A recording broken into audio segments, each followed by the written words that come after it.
Hi, everybody, and welcome back to Tomorrow is Dead. We return for episode 3 of our Kids on Bikes Zombies special that we are doing special for Spooky Month this year.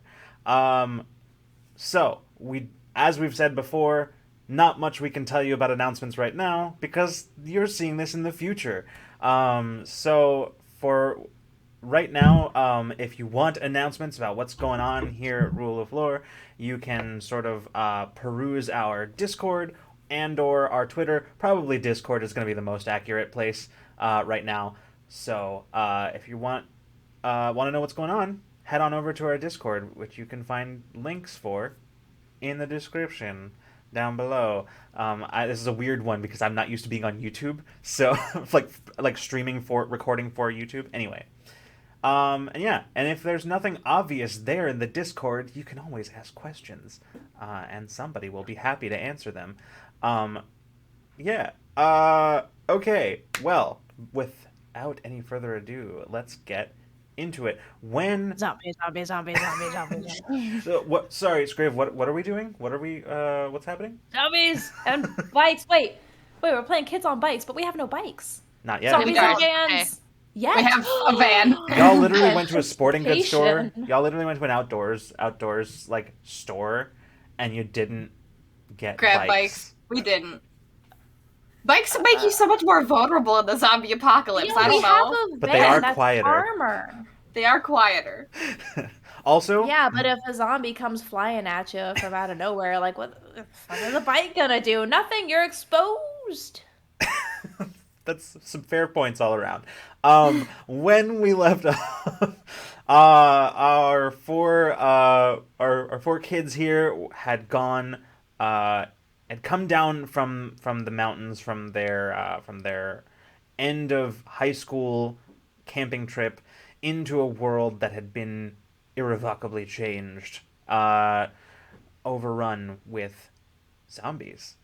In all of this, they discovered that their friend Casey, who was supposed to have come meet them and hadn't, was actually probably on their way to find the group, and Better so went on their first goal, basically to try to locate Casey. Along the way, picking up supplies in a small city, trying to get going to a sporting goods store first in the limited amount of daylight that they had left, only to be cornered by what seemed to be some unsavory individuals chasing down someone in a whole saga seemingly entirely unrelated to the kids themselves that they just happen to find themselves caught up in.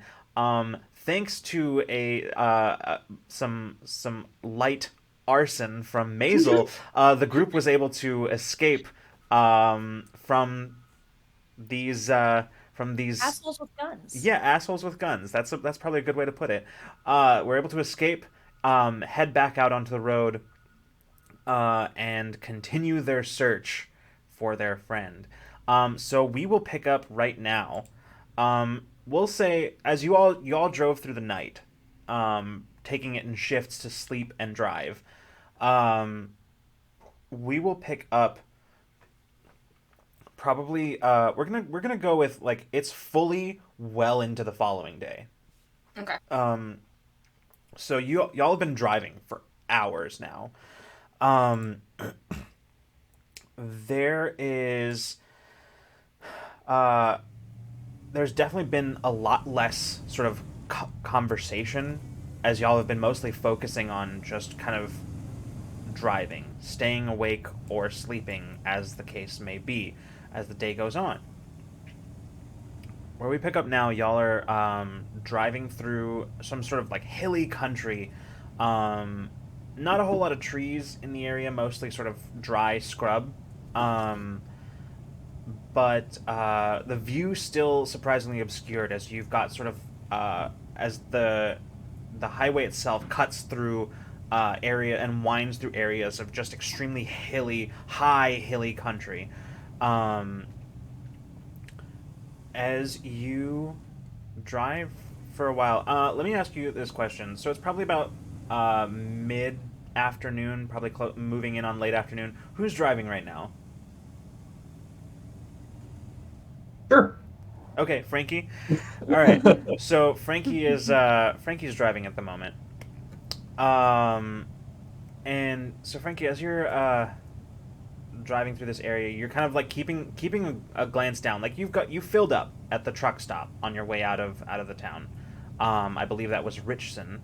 Um, you keep glancing down, and you're seeing like you're doing okay, but you're sort of having driven through most of the night without like stopping. You're kind of moving down on half a tank again. Like you're it's kind of going down. Luckily, you were able to fill a gas can because honestly, you don't remember the last time you saw any signs for gas stations. Um, as it is now, however, all those of you who are awake, which is probably most of you, frankly, at this point, um, y'all are feeling that car fatigue. Where you've just been in the vehicle for a long time. Particularly those of you who have like spent a fair amount of time sleeping. Y'all are feeling that kind of like that car fatigue at this point. So, and where you're driving right now, you remember it from the way up. There is not going to be much around for a while. Hey, I think we've heard this playlist like 10 times now. Can we just change it, please? Yeah. I can. Would No, you you do you guys are mind? probably sick of my. No, it's fine. Um.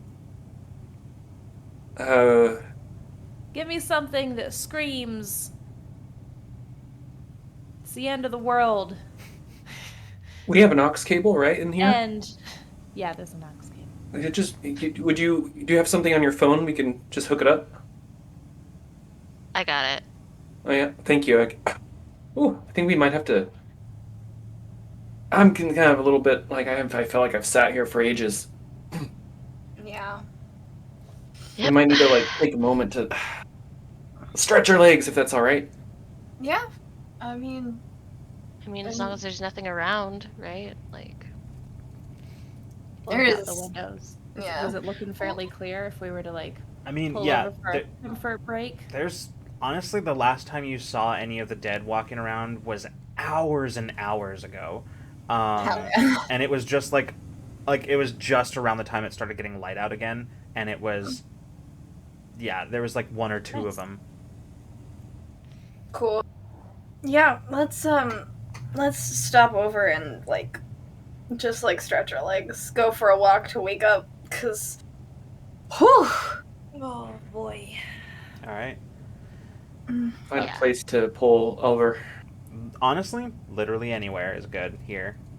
Okay, just don't want to be in the middle of the road per se. I know this part doesn't really matter. We could literally just stop in the middle of the road. That'd be exciting, wouldn't it? But I'm going to pull over to the side of the road just for What if other safety. cars? Oh wait. Exactly. Well, I don't know, that tumbleweed might get pissed off. yeah. Yeah. Yeah. We haven't seen like any other cars or any other like people. There was a brief moment where, like, I would say a while back, like, still when it was still, like, within your first couple of hours of driving, where there were sort of, where you could see, like, other roads and highways that, like, went off in different directions from the city, kind of distantly over land, where you saw headlights, but never crossed paths with them. Okay. Good. That's nice. Have we Alright. seen any birds? Yeah. Like any other wildlife? Absolutely, yeah. In fact, as you kind of like open the doors, you step outside and you can just hear them. You can hear the birds kind of, mainly because right now outside there's not a whole lot else to hear. It is stunningly silent, other than just sort of the sounds of nature. You kind of step out into it's a pretty warm day right now. It's not uncomfortable yet, but it's kind of moving in that direction. But there is a nice sort of dry breeze that is sort of kind of whistling in some places through the hills around. But yeah, you sort of find yourselves in oddly calm moment. You know, if we weren't in the middle of zombie apocalypse, this would almost be nice. Do you think birds get zombified if they eat the bodies of zombies? Or is this just Ugh, like a human to human transmission thing? I hope not. Hmm. Well, we don't know what the transmission is. I mean, it could be disease, it could be some supernatural something. You're I really guess. sounding like Casey now. Have we heard from him at all? Is there Or anything? I haven't even no. looked at the group chat because I don't want to be disappointed. No. Nothing since those first messages. Nothing's getting through either. It's all right. We just have to keep staying. We just have to stay on the course. Yeah. We'll find them. Yeah. He better be alive. So you Like can alive, alive. so you can kick their ass.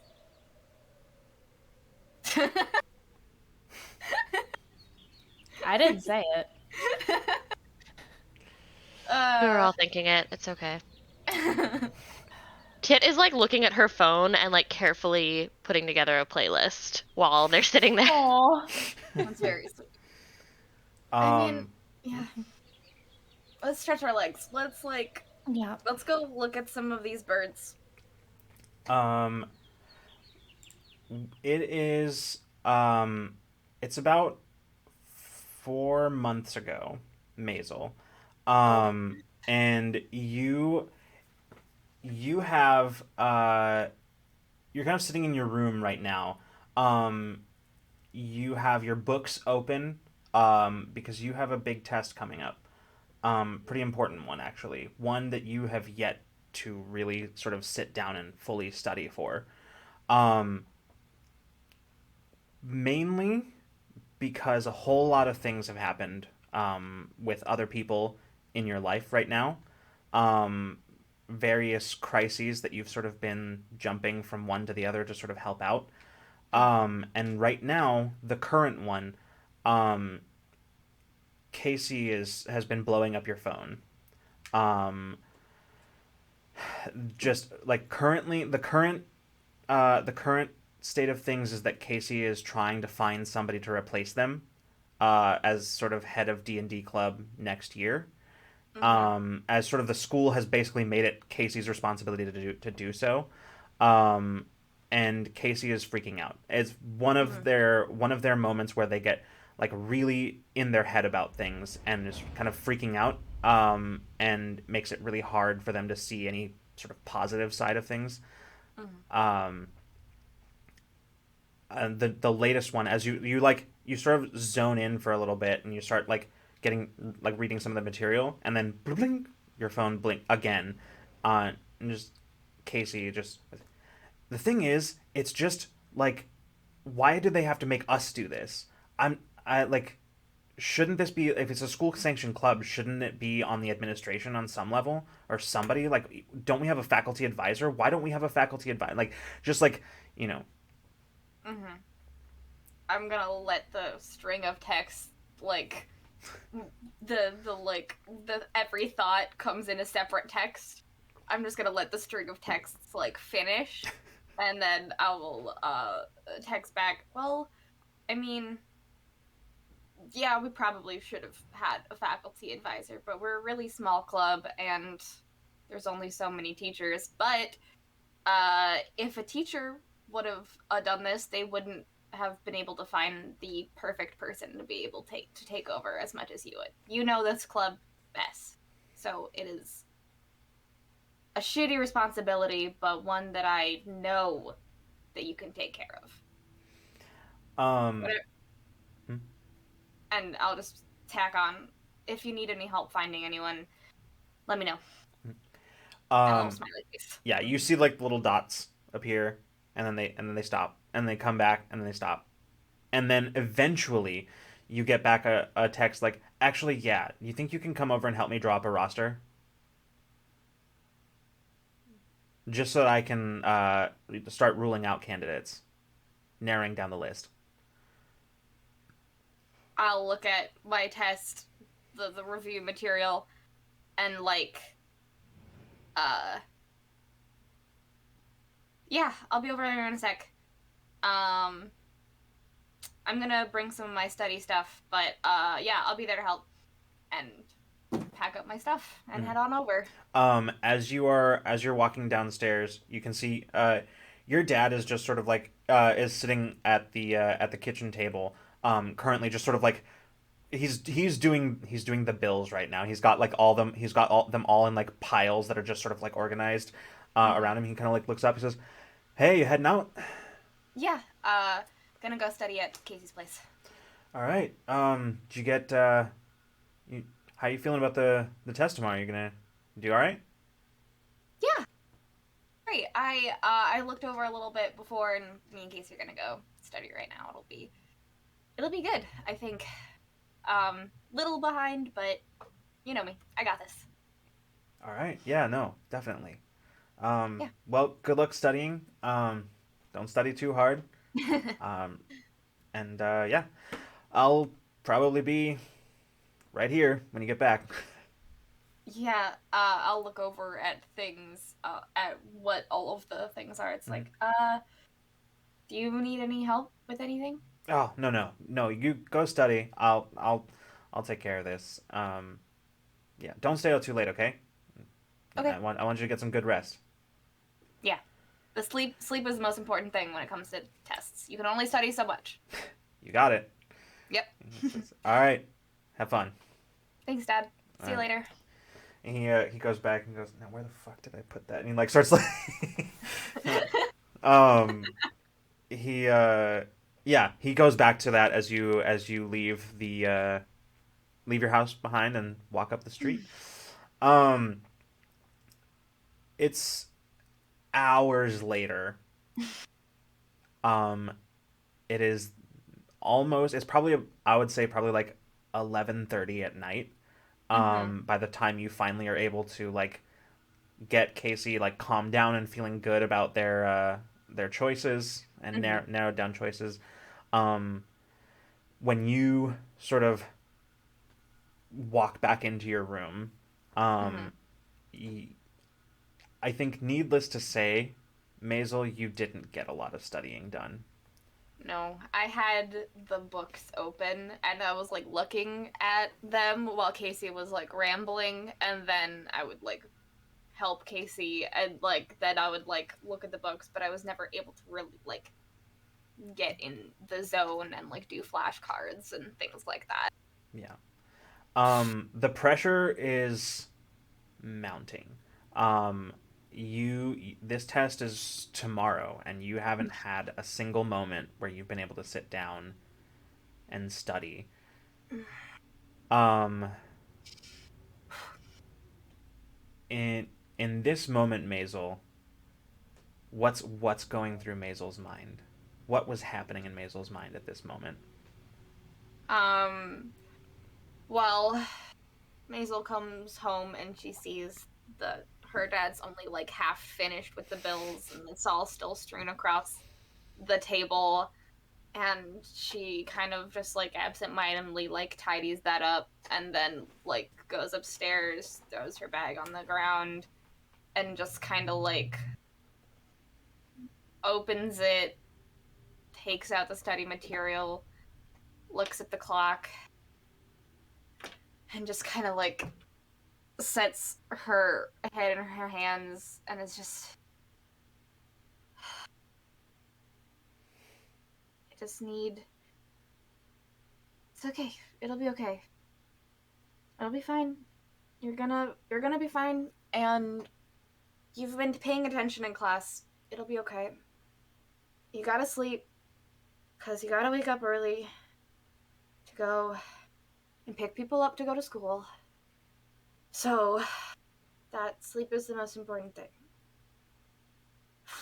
And I'll look over at my phone and just kind of like see that like Casey texted me again, and just kind of like flip it over and just like throw it on my bed just to not look at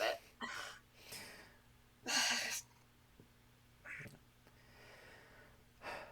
Um, you yeah, we'll cut back to present as y'all are sort of finishing up your stretching in the car. Um, uh, Frankie, as you're stretching, you kind of glance down the road a little ways as you kind of like taking your binoculars and sort of looking down the road. You see, now that you're kind of like looking, kind of seeing if you can see exactly where the birds are, seeing if maybe you might be able to see one of the ones that didn't notice before. You actually do see something that catches your attention. It is movement, and at first you sort of like went past it, and you won't go right back. You see a little ways up the road, maybe about half a mile or so, um, partially obscured as you can only like from the car you wouldn't have been able to see it, but from here as you've walked a little bit away from it, you can kind of see around that partially around the next bend. And just beyond that, you can see as the highway sort of straightens out again, just off the highway there is what appears to be less of a town and more of just sort of like a collection of buildings on either side of the highway. Um, but around one of them, you can see uh, there are several of several zombies that are just sort of clustered around the building. Um, they are fully just yeah, they are fully they're not shuffling around like you've seen them before, but they seem like they are very intent on this building. And as you look a little closer, you can even see a couple of them that are like sort of banging on the door to this building. Um, you as you're looking at it, it doesn't look like it looks like it might be some sort of like small garage or something like that. It's hard to say from here. Um, but whatever it is, there's something that has gotten their attention from over there. Uh, how far away is it? Probably about half a mile or so down the road. Okay. We have zombies about half a mile down the road trying to get into some kind of building. They look eager to get in there. So A it's, building. yeah, like a little garage or something. Yeah, several of them. Huh. Why would they be crowding around? Do you think someone's in there? Oh, Probably. shit. Something. Yeah, someone. It could Most be a likely. survivor. We've got to go. We've got to go My check it th- out, right? my thoughts exactly. I'm trying to count how many zombies, so Yeah, maybe I can get a number. at a quick count, you see that there's probably about 5 or 6 of them. That Ooh. they're kind of milling around each other around this building, so it's hard to like really get an accurate count from this distance. But yeah, probably five to seven, How far away are they? about half a mile. Half mile, maybe 5 or 7. What do you think? I feel like we should check it out. I think you're Hey, right. um, how fast do you think this van can go? What? How fast do you think we can drive this van? Like, You know, like how much momentum do you oh, think you we mean that we're gonna ram them? build? Um, Okay, I will say just I don't know. from this direction, there doesn't seem like there's a way to do that without hitting the building with the vehicle. Ah, damn it.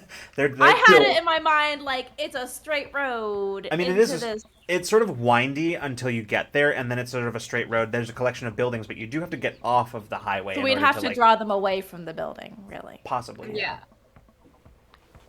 Okay, just a thought.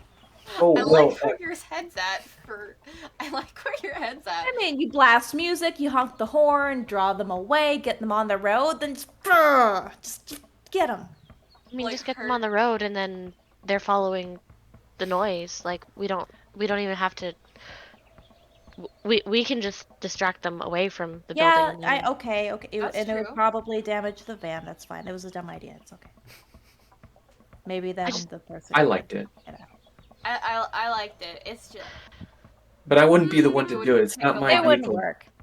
A lot of coordination of hurting undead. It would be fun, but there's a lot that could go wrong. Yeah, I get it. Okay. So what if we draw them away with sound?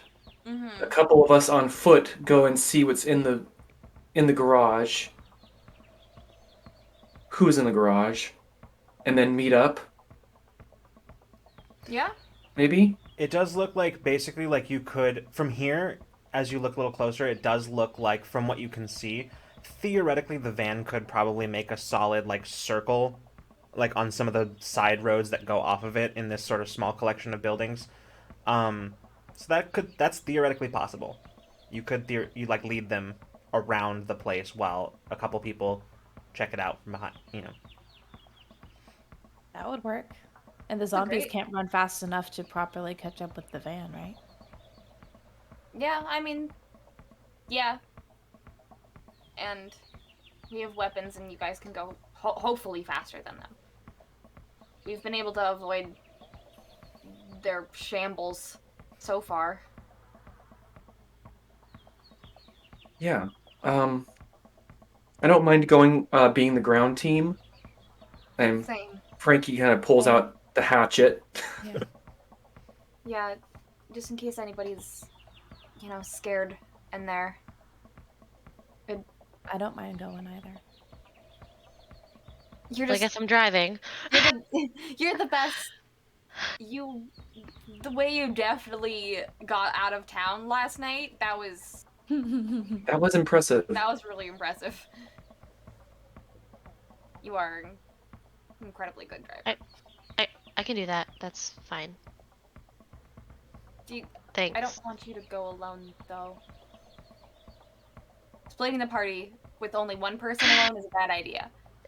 Yeah, no. Not the biggest fan of the idea of doing it, but yeah. I'm just gonna turn back towards the van and like start walking to the driver's side door. Okay. Wait, so who's going and who's staying?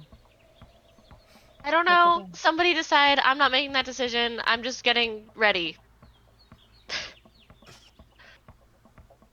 Okay. I could go in the car. I'll Do you have stay anything behind. that's- I'll stay behind. And be in You the car. sure? Well, no one's out. No one else is volunteering, so I'm going. True. Just storming back to Do the van. we have any projectile things or no? Nope, all the guns. Leaving were you guys gone, and here, we like, didn't I'm gonna look get for you arrows. closer.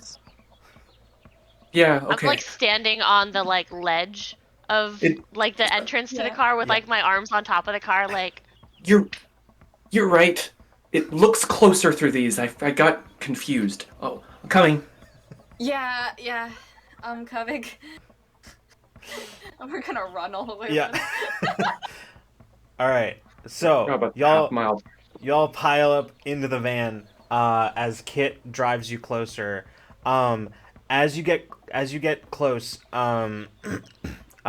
just still while they're not really paying that much attention, you're able to sort of slow down and let Maisel and Frankie out of the van. And then, what are you I'm doing? going to take the aux cord and plug it in to my phone. I'm going to turn to Gabby. How's this for some apocalypse music? And I'm going to start playing How Far We've Come by Matchbox 20 at this like, Yeah! Absolutely incredible. I say that in character. Yes! I'm going to blast it as loud as the van will get and just start Take driving. Before they start driving, before I get out of the car, I'm just gonna say, "You guys got this. Be safe." Run fast! Yes. All right. And Ellie. Sounds I'm good. gonna stand up. You're blasting the music. I've got the sunroof Yes. thing open. I'm standing up and singing along as loudly and horribly as I can, and like banging on the van. Yes, Gabby. Yes. Incredible. All right. So, here's what we're gonna do. Kit, I'm gonna need you to give me a flight roll.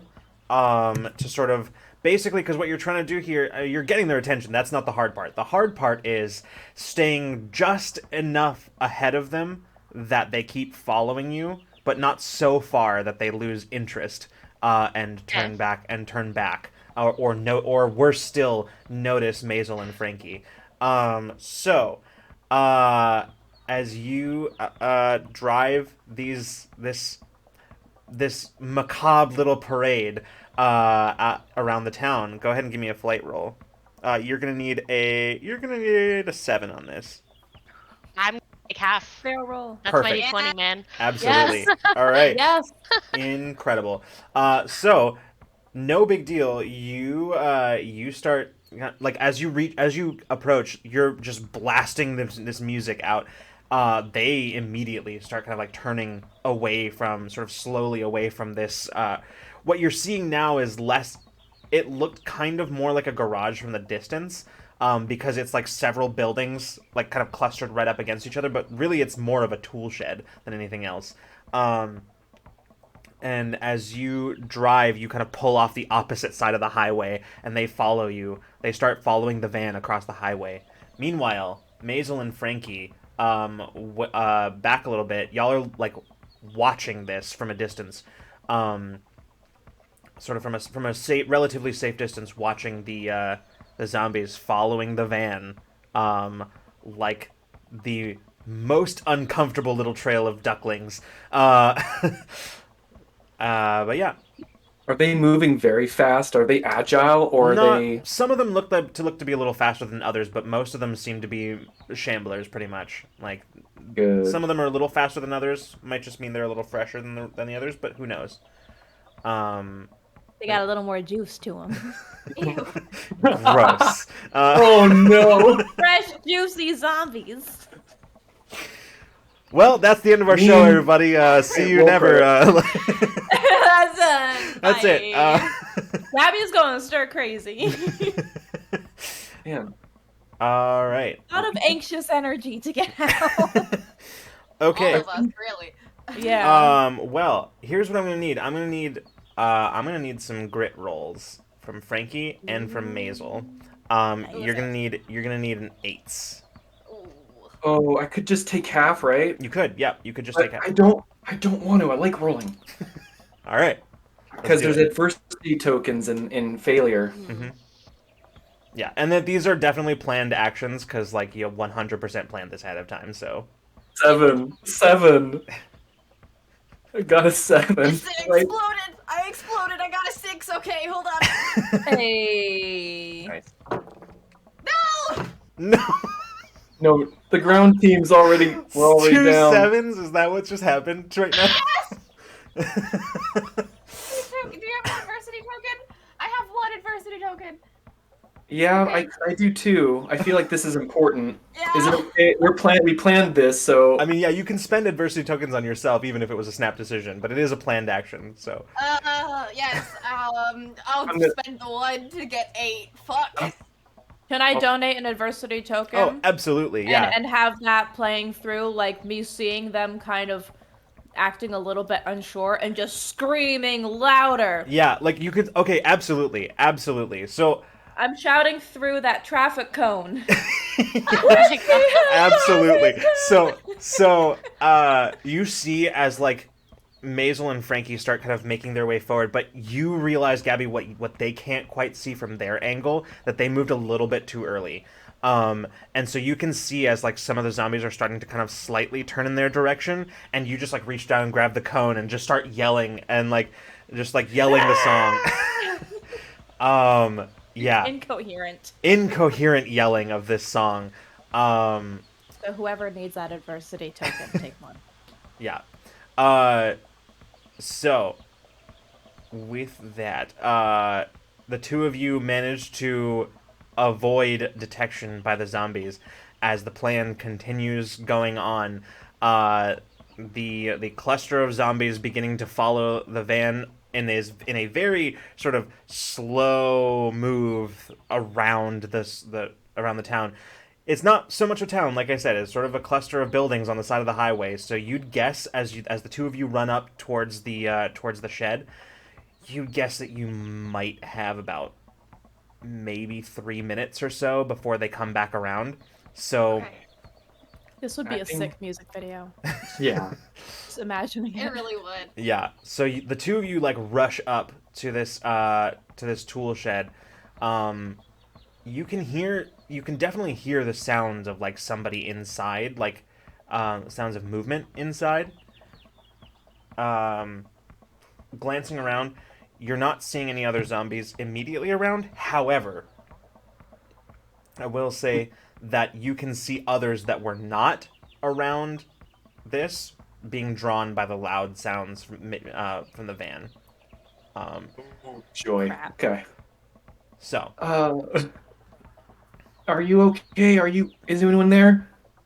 Hello? I'll like peer up through the window. Casey, do you respond? I Son of a biscuit. like I think Casey is in there like clutching a tire iron, and then hears Frankie's voice, and then like sees Maisel peek up into the window and goes, "Oh my god, I thought you were looters or something." Holy shit. Maisel? Frankie? Yeah. Oh, what? What? Get out of here. Get your butt out here. Hold on. And then there's the sound of like several padlocks being undone from the inside. Like a bunch of shit being moved. As Casey had like piled everything in the shed like in front of the door and like padlocked the door shut from the inside. Yeah. The door opens, Casey, and you see two of your friends standing in front of you. Frankie holding like a really nice looking titanium hatchet.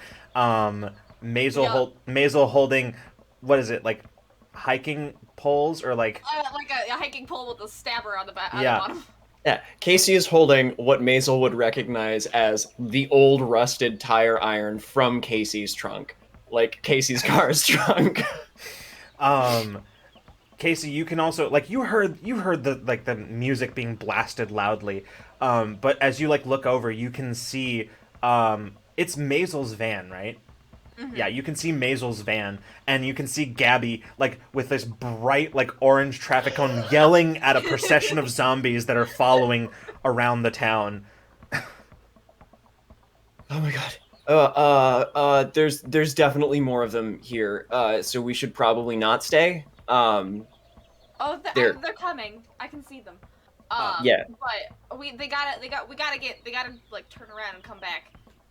Because we don't want to like go behind them and have the zombies come at us. So, we have like 3 minutes.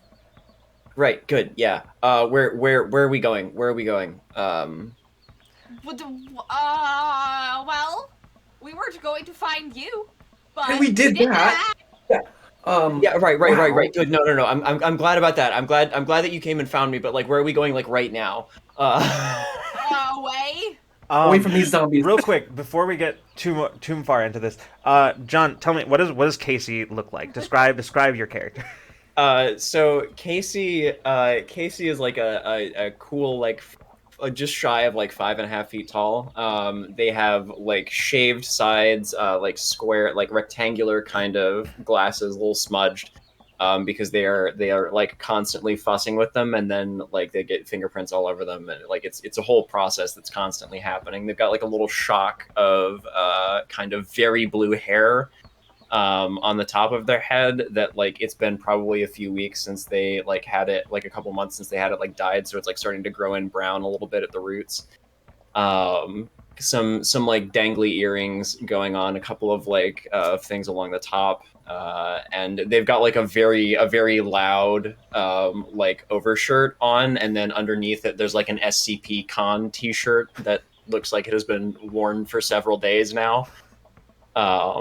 They've got a backpack sort of slung over their shoulder, and they look like they have neither slept nor had much of an opportunity to like rest or take care of any of the grime that has accumulated over the last few days. And just they do currently have their phone out, and what appears to be Pokemon Go is open on it. just for my own notes here, my Casey God. is she they? Yes. Okay, cool. Mm-hmm.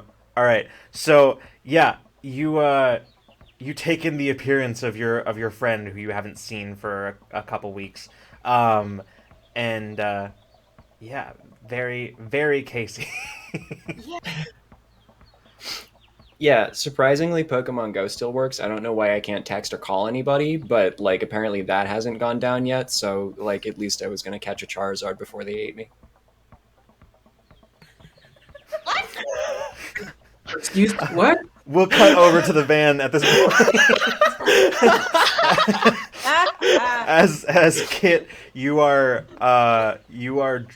driving this van around the town.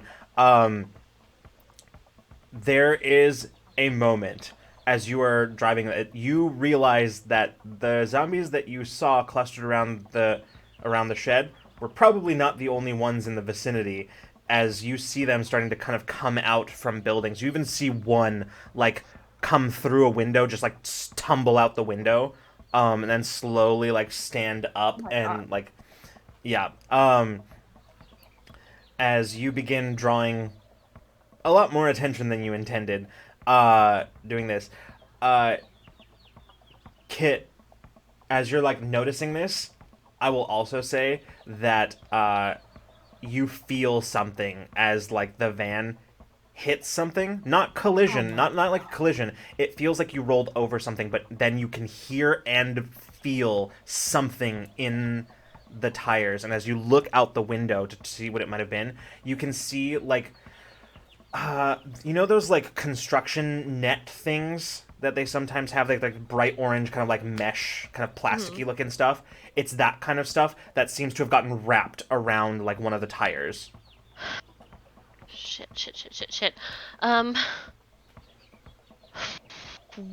Are the zombies on all sides right now, or like coming They're from mostly mainly coming one side? from like one side and kind of from the right side of the vehicle and from behind.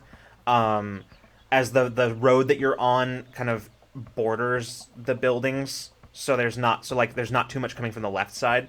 There's not too many places from the left side they could come from. So mostly from the right and from behind, but the ones behind you, you do still have a little bit of a lead on them. You're not sure how much time though. Okay. I'm gonna turn to Gabby. We have to cut it off. We have to get it off. Why? Did we run over something? I felt Yeah, like it's like tangled, and we're not gonna be able to. Oh my god. Oh, crap. I'm gonna like How bad does pull it out my look? pocket knife while I'm driving. Not great, not fantastic. No. Hold on. How fast is safe to drive right now? With that all tangled up in there. Do I know? Unclear, but you're not. There's one of two possibilities. One, you drive fast enough and you snap it and you drive away. The other, it tangles up more and you can't go anywhere.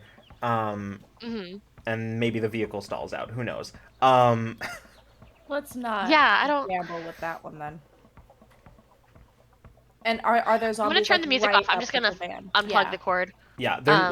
they're not right behind you, but they're like at the pace that they're going. The closest one probably going to be on you in about 30 seconds. I'm gonna continue to move, but slower. You want me to Okay. try to cut it loose? I don't think you're gonna be able to reach from the window. Like we'd have to get. Well, what about this? What about this? We have that side door, right? Uh-huh. What if you keep moving slow enough? Like you still keep moving. I kind of like pop out. If we can turn so that the van is between that side, wherever I'd be trying to cut it loose from, and the zombies, maybe they won't see me. Kind of like saw at it or something. I don't feel good about stopping the van though. I don't either, but I feel worse about losing it. Yeah. Okay. Okay, I'm just gonna like swerve and turn around so the orange stuff is on the opposite side from where the zombies are. Okay. Yeah. Well, it already is like the way that you're going. Okay, So cool, it's cool. on the So that stuff is on the it's wrapped around the like front like driver's side wheel. So like Okay. Yeah. Well, I can probably hop out and try to like cut it loose really quick then. And if worst comes to worst and they catch up to us, then the van's right here. I can just hop right back in. We're safe, right? But we can't leave it there. We don't have time to think about it. Yeah, I'm just gonna hand you my No. knife. I won't lose it, I promise. And then I duck out. Okay, sounds good. You open the door to the van and just sort of you're actually jumping out of the van? Is that what to like cut? Yeah, Okay. I like that slide Yep, side door. for sure. The like Yeah. Yep. driver's side back Absolutely. door. Yeah. You jump out of the slow moving van. As you turn to look back, you can see that some of the more agile zombies are starting to like gain on the van a little bit. You Okay. have one shot at this, Gabby. As you look down at this net that is sort of like wrapping itself slowly around the wheel, you determine a location where you can start sort of sawing away at it, where it probably, like, you'll still have to stop somewhere down the line, but at least it won't hamper the van too much until then. Yeah. So you That's start the goal. Yeah, you start going at it. I need a grit from you. Okay. The difficulty on this, you're gonna need a 14. So I can't just take half. God damn. Okay. Get it All right, natural. am I going purple or swirly red and gray? Ooh. Purple. Purple. Okay. All right, Casey. If you failed, Casey's fault. Listen, I'm late to the party here. Everything is Casey's fault. 14, right? 14. Yep. 16. Hell yeah. Gabby, you Yes. lean down, and you can actually see a place where it is already a little bit, like, sort of had torn somewhere, or ripped or Yeah. something, and you just go, taking Kit's iconic pocket knife, and you just sort of, with one just easy swoop, go in and just follow that cut down, and it just comes clean off. With that, like, you're able to sort of, like, jump right back into the van, and Kit, you keep moving. I'm gonna floor it as soon as she's back in. Yeah, absolutely. Like, literally, like, you can hear, like, it's so close. You can peel hear out? you can hear the sound of like a hand hitting the back of the van just as you like go forward. Cutting back to the other side of the highway, we've got Casey, Maisel, and Frankie as the three of you are just sort of like standing there, kind of stunned for a moment. You are shocked out of it as you hear the sound of shattering glass nearby, and you turn to see another zombie that has sort of fallen out of a building, and is sort of like stumbled down like onto the ground, just like started getting back up, and sees you, and just kind of. Fuck off. And Casey's just like, go, go, go, go, go, go, go, go. Run. We're going. All right, I'm gonna need I'll take flight. up the 6. I'm gonna need flight rolls from all three of you, and I'm going to. You're gonna need an What's- 8. Okay. Well, 8. here goes All right. something. Oh no. I'm not good at the flight, but I might. I am middle good. I Okay. I didn't mean to rhyme. That's not my job. 4. 4. Okay. Oh! Shit. Do we see them And- running towards us? What did you get, Bree? 14. Maisel's gone. Maisel is booking it. Nice. I exploded. Yeah. Casey. Casey got a 7. Okay. So Well- Casey starts running, trying to like, but like definitely not moving as fast as Maisel. And Frankie, immediately you can tell that Casey's not gonna make it, so you slow down to sort of like make sure that Casey doesn't get left behind. And as that happens, the zombie begins closing with you. You are now like fully as it reaches for you, it reaches down and out and like grabs a hold of like your sleeve, Frankie. It managed to get purchase on your sleeve. Not great. Not great. Not great. Can I can I turn and try and swing at this thing? Yeah. I'll take an adversity check. Absolutely. Um, Oh yes, adversity tokens for those. Oh, the yeah. two of you. Yeah, absolutely. I'm gonna need a fight roll from you. all right. What am I trying to hit you're here? needing an 8 here. Okay. You hit me though. That is a 12 that explodes. Oh my god. Okay. I rolled an Great. 11, so that is a total of 23. Oh my god. There it is. There Yeah. it is. With that tire iron, you just slam on the arm, and you can hear like the sort of sickening cracking sound as you slam that heavy tire iron on the arm, managing to shake the arm free from Frankie as the zombie sort of like stumbles a little bit. Yeah, it's still there. You are still like sort of in sort of a desperate struggle, now slightly less desperate thanks to Casey's attack here. Frankie, you gonna do anything? I better attack. Okay. I better attack it. Give me Yeah. give me a fight roll here. Yes, indeed. I have to look for the D12. What is the number? 8. You need an 8. 10. 10. With Nice, that, nice. Frankie, you're able to just sort of like go back and just hatch it up and just you basically as you swing at this thing, you basically take like the lower jaw clean off. Like just completely off.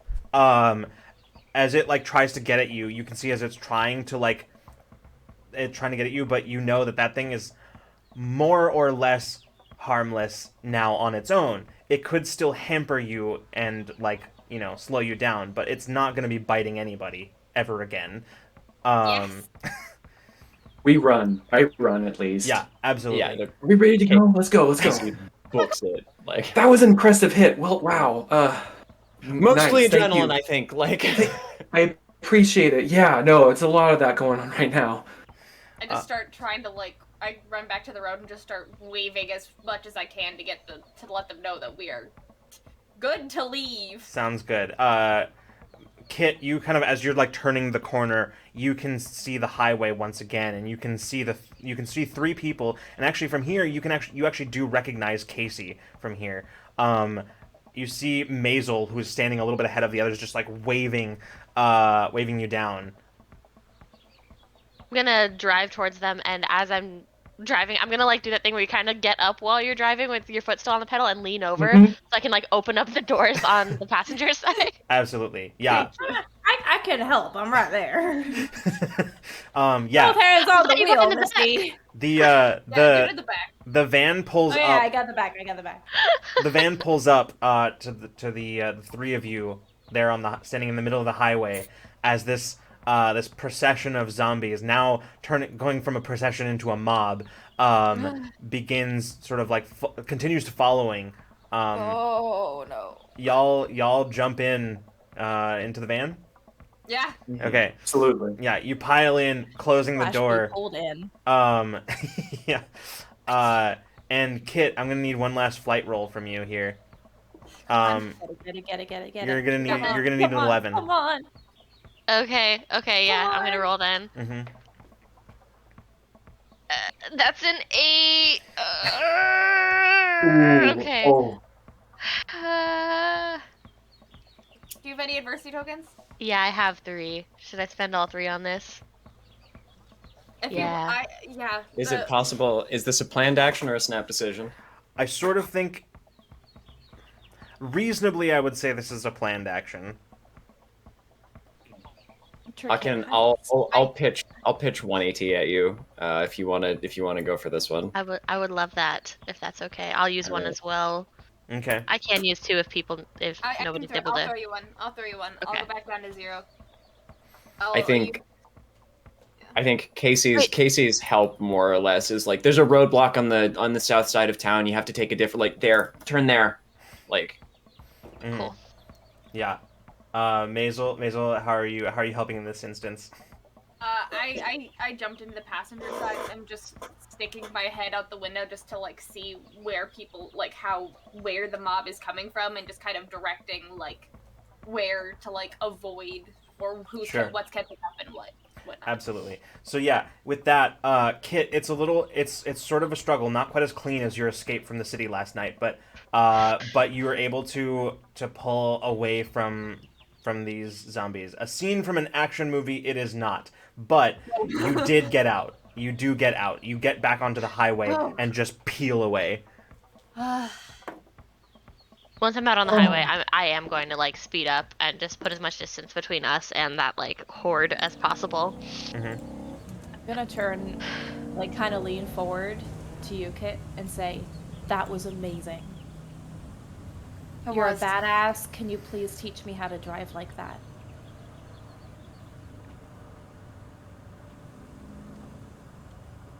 Later, another time.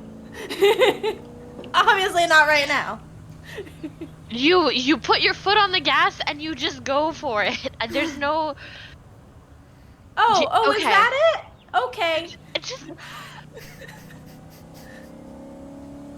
Sorry, I just thought it was cool. And I lean farther. I go back. I like look up in the rearview mirror and look at all of them in the back.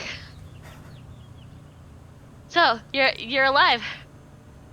Yeah. Against all odds, it would seem. You doing okay? You feeling okay? I don't think I've slept more than a couple of hours in like 4 days.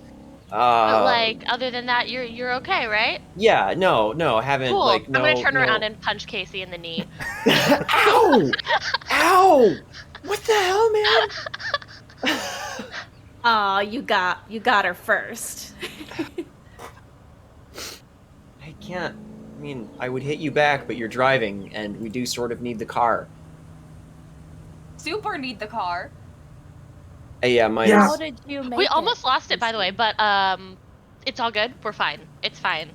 Oh, what happened? Everything's fine. There, you know those like big orange like plasticky net things that they do in between the like stanchions when there's construction? Uh-huh. Yeah, that was like up in the we got it. Wow. Yeah, but you were like really good with the knife actually. Good shit. I mean, you keep the knife sharp. It's good. Yeah. It Only as good as the tool. But we made it. You keep acting like it's this like fancy thing that's like sentiment. It's literally like from a gas station. I just want you to know that. Well, it was a Hey, man, like, sick gas station station knife then. But anyway, we're interrogating Casey. Casey, how did you survive? Have you been bitten? Oh, Casey's gonna look Do you at even their arms. know that that's how that spreads? Is that even a thing? We don't know it's not how it spreads. I mean, how much has Casey picked up on their little radio the last week or so? Almost nothing for the last week. Not since you heard the last broadcast from the evacuation. Every once in a while, I will say that you probably heard like someone on the radio trying to reach somebody else, but when you reached out to them, the radio went silent. Like they did not respond. Right. Did they hear anything over the course of like listening into stuff about the thing itself, or like the infection itself? You know that it seems like a lot of things that you can probably assume about them is true. Like it seems like bites are eventually going to be lethal. You're not entirely sure about scratches, although it seems last you heard any kind of like scratches or whatever seems like the answer is no, probably not. Not the same. Still probably best you don't do it, because like you might not contract whatever this is, but it also will probably not be the most sanitary wound. Nasty infection. Yeah. I think like Casey will chime in then and be like, well, I mean, best I've been able to hear it's not airborne or anything. Bites are what you got to watch out for. Scratches, I mean, you know, it's hard to clean them out, but I don't think that they do stuff. I mean, as much as you can trust the government anyway, but like. So you guys are okay though. We saw the zombies get pretty close to you before you got in the van. Why don't Yeah, you- I'm good. You're good, Frankie, Maisel. I mean, Maisel, you ran really fast, and I hit it with the tire iron. So I'm good. I'm Are you okay? Oh, yeah. clear. And nothing hurt you? It just grabbed your clothes? Yeah, it was close. It was pretty close, but wait, here, I got you. And they'll pull some hand sanitizer out of their backpack. thank you. Frankie's gonna kind of sanitize and is gonna wipe the blood from the hatchet as well, kind of just like wiping it clean. Yeah. With like a wet bandana, slightly dampened bandana. Is the blood red, or is zombie blood a different color? Um, I want to look. it is reddish, but it's sort of more kind of like an odd kind of brackish kind of black, red black kind of color. Yeah. Yeah. It's also a little thicker than what you would expect like blood to be. Like gelatinous, kinda? Not quite, but Ooh. yeah, it's somewhere in not quite gelatinous, but it's a little. It does seem to be like a little thicker. Once Frankie's done wiping it clean, he's going to kind of throw it into like a little garbage bag or like a little tiny, like those produce bags you get at the store, something like that. And it's going to like tie a knot and just tie it and secure it so it's contained. And then look at Casey, hands up for more sanitizer. Yeah, they'll pump a little bit on there. Thank you. Casey's like standard con mom, like fucking full first aid kit in their backpack, snacks, like everything. Like that's their con MO. So that's they've got that. It's probably almost empty by this point. We probably picked up some hand sanitizer along the way too. Mm-hmm. I mean, you definitely I think we had some. specified about like baby wipes too. So. Yeah. Mhm. Yeah. So. That's true. We are stocked up. How long do you drive, or do you just intend to have a conversation while driving? I think I'm gonna continue to drive until once again there is nothing around us. Okay. However long that takes. Sure. Yeah, I'd say it's probably about 15 minutes before you feel fully safe enough to like stop. But yeah. I'm gonna like pull over and like stop kind of like jerkily and just like unbuckle and get out, like leaning on the front of the car. Yeah. I'll follow out and to just stand quietly next to Kit. I think Casey will like unbuckle slowly, and like look over at Frankie and sort of give him just like a weak little like punch on the shoulder and be like, "Hey, it's good to see you, man." You too.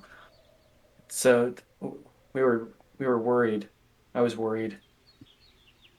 But Yeah, me too. I kept trying to get him to like fly a helicopter or something up there, but government types. oh, that would have been cool. Yeah, That would have been so helicopter cool. evac. Yeah. Always wanted to go on one.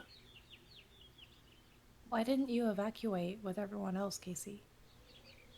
Obviously, we're happy to see you. You're alive, somehow. But why? Why did you risk it? You were on your own. I mean, shit was sort of going south where I was anyway. Uh, Disorganized to all hell. And I kept thinking about all of you up there, maybe not even knowing what was happening yet. And I couldn't get anybody to like check in on you. I mean, I knew exactly where you were, but they just said that they couldn't spare the resources or some shit like that. So, I just thought I'd come myself.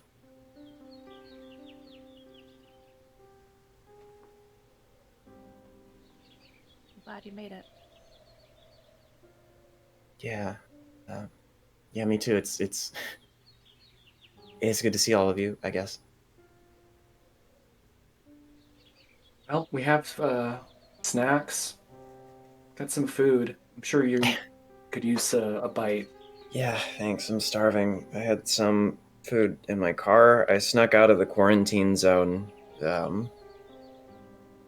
It's fascinating. It's interesting, really, how easy it is when they're only concerned about things getting in and not people getting out. Because who the hell's going to leave a quarantine zone in the middle of an apocalypse, a zombie apocalypse, right? But True. I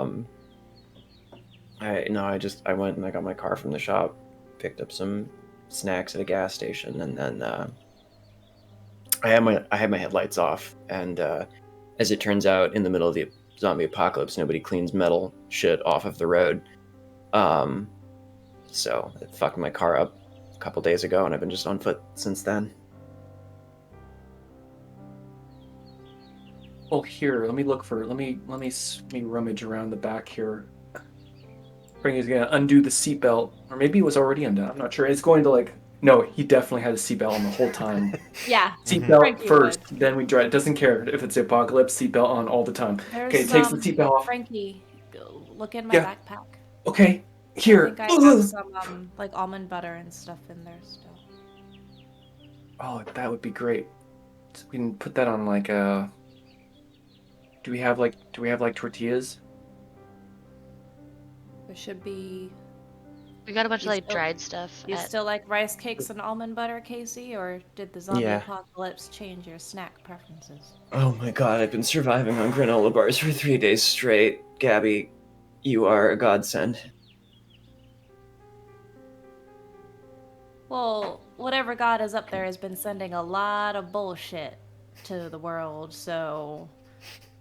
Yeah, I've got notes, actually. Like... Did you find Area 51 yet, or what? Can we call this aliens?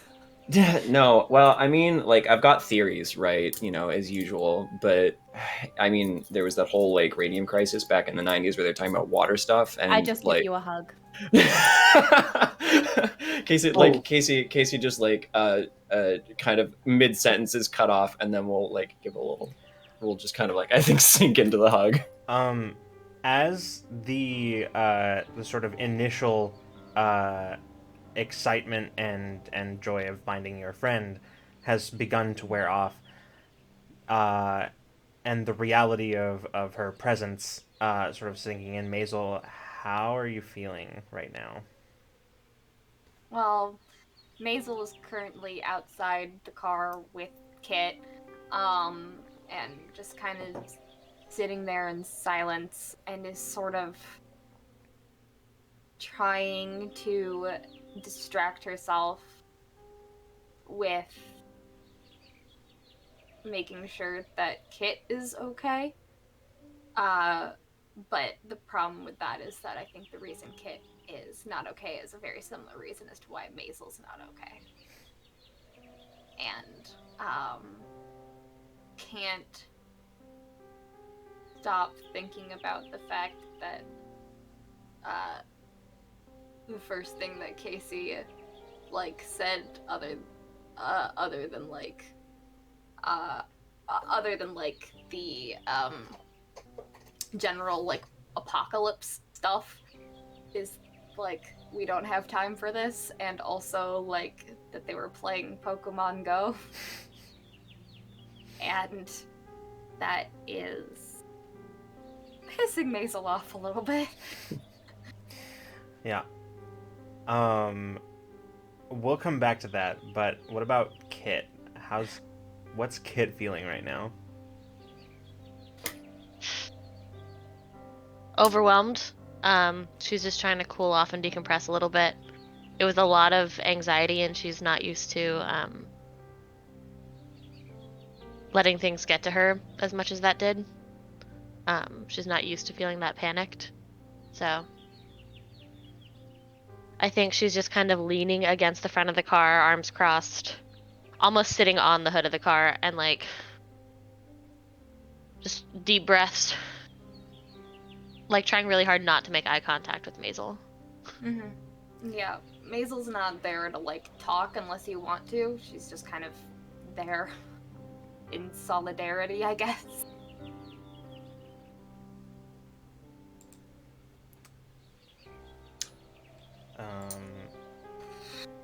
We are going to jump back.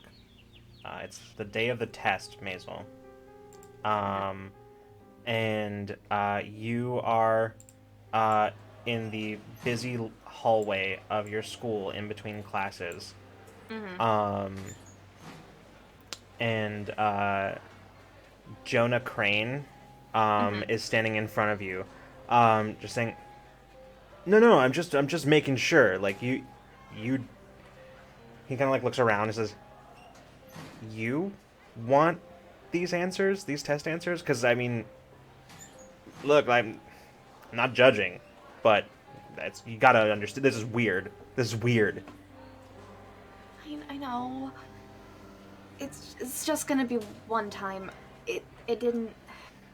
Oh, you don't I have to mean, explain it to me. I'm just making sure that you know that you want this for real. That you actually. I do. I really need them. Okay. It's 20. And just hands over 20. Because. Okay. He reaches into his backpack and pulls out just like a nondescript envelope and hands it to you. Says, "Good luck," or I guess you don't need it now. Thank you. Yeah. He kind of like shakes his head, like still kind of like seemingly shaken that you asked him. And he's like, "I'll see you later." Bye. And he walks off. And you sort of stand there, sort of looking at this envelope. You kind of feel more than hear someone behind you as Casey walks up behind you. I just like shove the envelope somewhere. Yeah. I don't know where, but somewhere Mhm. in like a pocket or whatever. Just crumple it up and shove it in the pocket. Yeah. And I turn around. Hey, morning. Hey, thanks for going over that list of candidates last night. I've been poring over it since then. But yeah, like, oh, sorry, are you busy? No, not really. Just, getting ready for the test next hour. Or Oh, yeah. shit, right, is that today? Mm-hmm. Yeah, Fuck. it's today. Did you get any studying in? I mean, obviously not, right? But a little preoccupied. But yeah, Okay. Yeah, you'll be I fine. mean, I don't know. I listen well enough in class, and it's just another test, right? Yeah, just another one. It's not a big deal or anything. Who cares? But anything standing out on the roster? Yeah, well, I mean, like, I'm kind of between like Kelly is maybe my first choice for next year, but like I know she's got like a lot of stuff going on. So like I was also thinking about talking to Trey too, maybe. I don't know, what do you think? They're both pretty good options.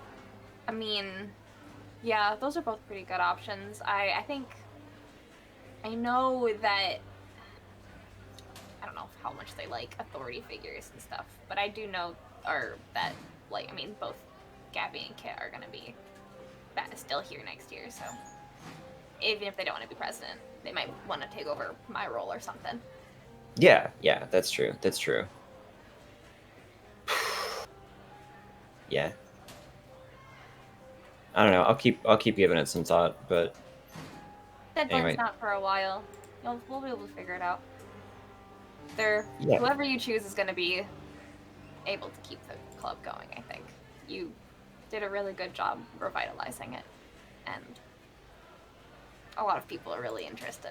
It's a very fun time every single time, so I think whoever you choose is going to might not be perfect, but will get your tenacity. Yeah, here's hoping. Yeah. And you're the best, and yeah, you're right. We've got plenty of time. Yeah, we've got plenty of time. So, let's focus on this day of school and we can figure it out after that. Yeah. See what Miss Merkel has in store for us next hour, huh? Yeah. Gonna be a lot, but it'll be okay, I think. I mean... At this point, the bell rings, and people just like the hallway is filled with the usual chaos of everybody grabbing stuff, locker doors slamming. Cool. I'm gonna head off to the bathroom real quick, and then I'll see you in class. Yeah, we'll see you there. Okay. Basil will run off to the bathroom and pull out the envelope and just do her best to quickly just memorize everything as much as she can and like take pictures on her phone of the answers. Okay. As much as she can, because Yeah, I'm gonna ask you to do something for me. I'm gonna need you to make me a brains roll. okay. And I'm gonna need an 8 from you here.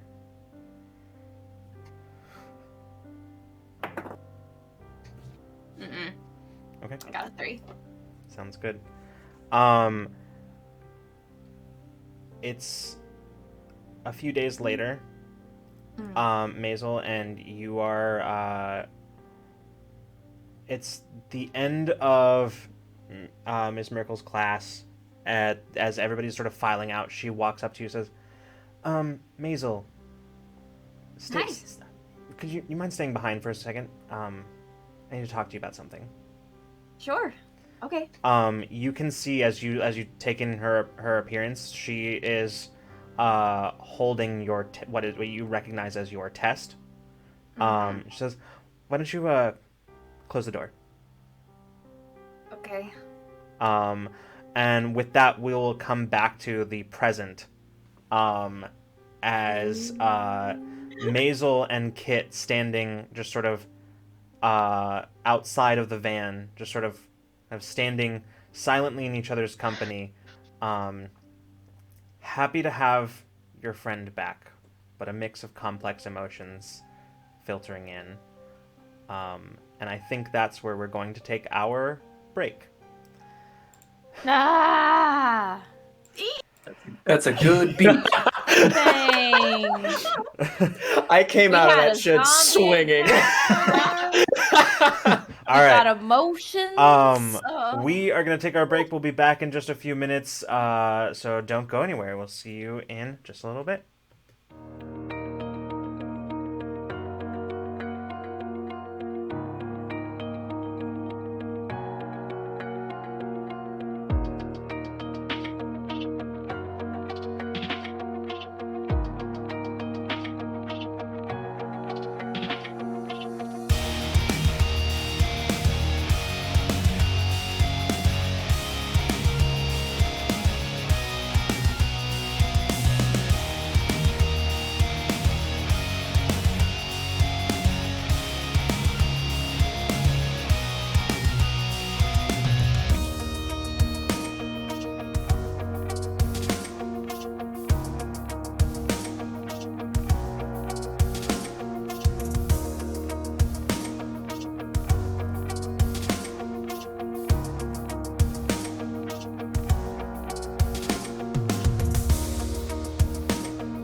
Welcome back, everybody. Hope everybody got a chance to stretch those legs and move around, get some water, all that stuff.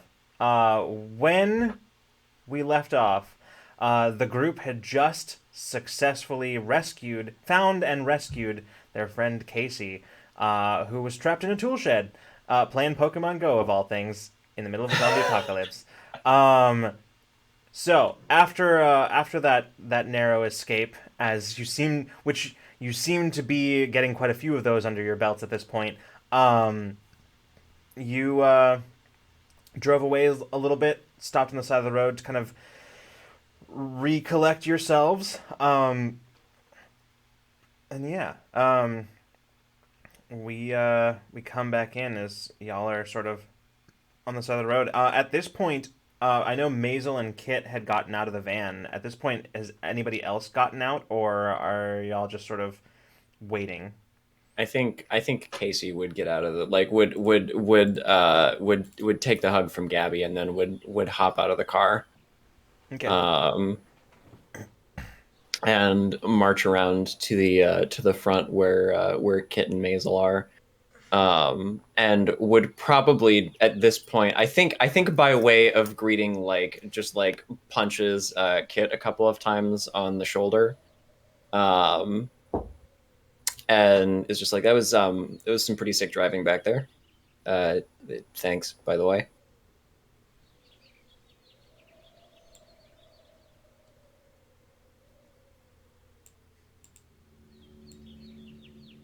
Are you muted? Okay, you were just very quiet. I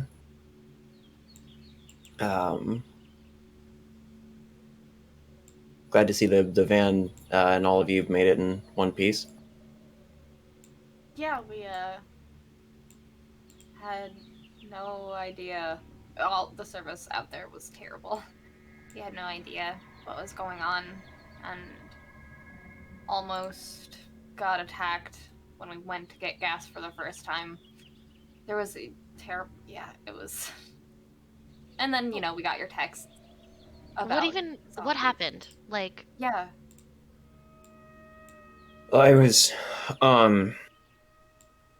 I was at the con, and then they issued a quarantine. Like I mean, it sounds really dramatic, but like it wasn't like zombie movies or any of that shit where like all of a sudden there was a scream and somebody in the crowd turned, and like it wasn't like that. It just like a bunch of people showed up, and then all of a sudden, you know, they were moving all of the people out of the expo hall and like all of the booths and stuff, and bringing in a bunch of like cots and sleeping bags and shit, and then they wouldn't let anybody leave, and they kept telling us that there was like some bad shit going on. And then, you know, late at that night is when we started hearing some of the gunshots from outside. They wouldn't tell us very much, just that, you know, we were in there for our own safety. But I mean, you know, I like, and Casey sort of like reaches around to their backpack, which I think they still have just slung over his shoulder, like, and pulls out like an old, like just an ancient like crank radio that you can power. That like I think everyone here would recognize this. That they used to just like listen in on like various like broad various like channels of communication that drift through the airwaves. Mm-hmm. Cell shit went down not long after I texted all of you, and then all I could get was off of this, and I kept bugging them. I told them exactly where you were, like latitude and longitude and everything, but you know, they said that there was an evacuation coming, and they kept saying that for a long time. Actually, they would keep saying that, and then like nobody would show up, and then, you know, I eventually just kind of snuck out, got my car from the shop, and drove up here. So I don't know. I wish I knew more, but shit's fucked. There's zombies everywhere, and who knows who the hell did it or why. we noticed. So you were somewhere safe and you left. I mean, yeah, I guess. I wanted to make sure that all of you were gonna make it out too.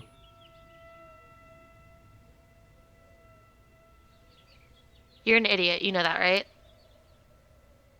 I'm, I mean, I thought you'd be like happy to see me, maybe. No, I. Yeah. We're happy to see you. I'm I glad can that be you're happy and okay. angry at the same time, okay? Like, I yeah, I mean, I get it. It was stupid to leave, but like, you know, it just I don't. It didn't seem as safe as what they were letting on. There were,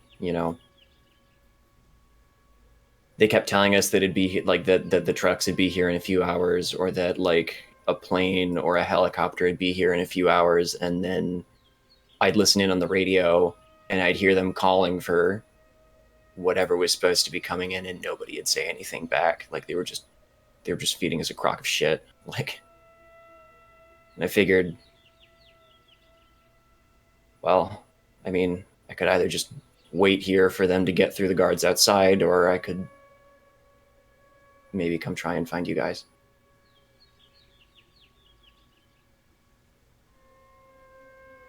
we were looking for you too. Heartening to know, at least. Yeah, we were looking for you too. We had no other leads, or cell service. So, hoping that we could find you on the trail or go back home and find you in quarantine. Is home even there? Like, did they evacuate the town too? Like, I don't know. I when I left, the quarantine was still up. They might still be there. Who the hell knows? well, if there's somewhere that's safe adjacent, we should probably at least try there. Yeah. Yeah. I mean, it's a safe bet. Well, as safe as things can be right now. It would be good to find people that are alive that don't want to hurt other people. Wait. I mean, I've seen some like headlights and stuff, but what happened? We went in to get supplies at a sporting goods store, and there was some looters with really big guns. We hid in a bathroom. She snuck out the window. Yeah, distracted them. You distracted a bunch of people with guns? Not personally. Not Wait, personally. what did you do? I blew up a car. You blew up a car? That's badass. Yeah. Yeah, I mean, I took Kit's lighter and shoved a bunch of cardboard in the front of a car and ran away. I mean, that's a new way of getting lit there, Kit. That's not. We're still mad at you. You know that, right? Like, we're not just. Yeah. I'm gonna roll my eyes and give Casey a hug. Casey will like give a little pat on the back, and they are like, I think Kit would like, Casey's shaking. I give a little squeeze, and then I like, when we separate from the hug, I literally like push you away. Yeah, Casey's like, yeah, fair. They look over at Maisel. I'm glad you're okay. I was really worried about you.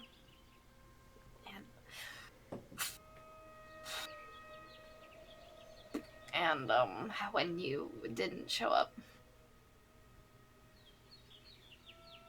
Yeah. I was really worried about you too. I was afraid something had happened to you. But I'm glad I'm glad you're okay. That's nice to know. Thanks. Thanks for bailing my ass out again. Yeah. We didn't know it was you, but that was serendipitous. I think like Casey sort of like they don't like go in for a hug, they just kind of like lift an arm a little bit. Maisel will give Casey like not like a like super like hug, but like just like a like lighthearted like tap on the back and just pull away and say, "I'm glad you're okay." Yeah, I think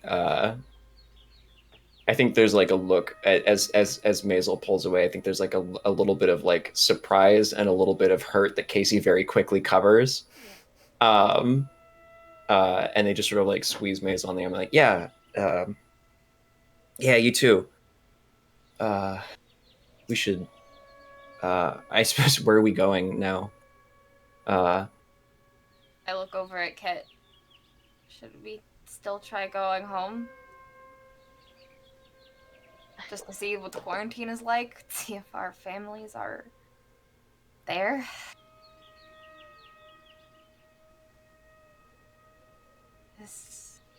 Yeah. I don't know where else to go. We could drive all the way to that fucking pillar. Now that we found Casey, but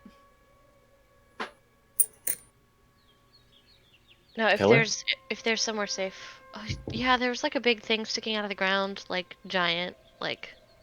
it caused an earthquake at the site, and it like that was like the first thing we saw that made us be like, what the fuck is happening? And there was like this big pillar that rose out of the ground in like Wyoming. Wyoming, yeah. Thank you. Like we're talking Wyoming. like fucking like hidden missile silo shit or something like that, but Like obelisk size of building kind of shit. Like real your It, shit. it felt very you, to be honest. Yeah. I'm surprised you haven't heard about it. I mean, I still think that if there's somewhere safe, we should go there first and see. Yeah. man, but I want to. You're right. You're right. Safety is better than mystery. But I guess tertiary goal. I mean, how far away are we from the quarantine zone where Casey was? So, Springview, Colorado, where you are all from, is probably it's at least another like couple days. Maybe less so if you're driving straight through. It probably won't only take another like full day's drive, but so if you're doing your sleeping / driving in shifts thing, probably only take you like it's like less than 24 hours. Like yeah, I mean yeah, it's maybe another maybe like another like 13ish hours, and not because it's actually like that far. It's just because like the way to get from where you are now to there is so like convoluted. You end up having to like backtrack a whole bunch of you end up going east for a while and then having to sort of like round back around to come back west, and yeah. So yeah, it's a long drive, but to go not terribly far away. Okay. Yeah. Let's go there. If we do the sleeping in shifts for the rest of the day and have snacks and things, I think we can make it. Yeah, I'll nap and then I can help drive and stuff. Where's your car? About 3 hours that way, and Casey will just point down the highway towards Springview. On foot all the way up here? Yeah. Oh. I should point out that this is 3 hours by car. By car. at like 80 miles an hour. So like a day or two away on I know. Yeah. Casey's just like, yeah. I was telling Gabby and Frankie, but poor old Morticia. I was driving with my lights off because I, didn't want to attract any of them, which, is fine when there's highway crews to clean up shit. But in the zombie apocalypse, when there's an accident and a car like runs off the road and there's a bunch of like twisted metal and shit, as it turns out, that can just kind of like get up under your car and then like, stab into the passenger seat. So. Well then. Yeah. So, needless to say, my car's kind of dead. Yeah.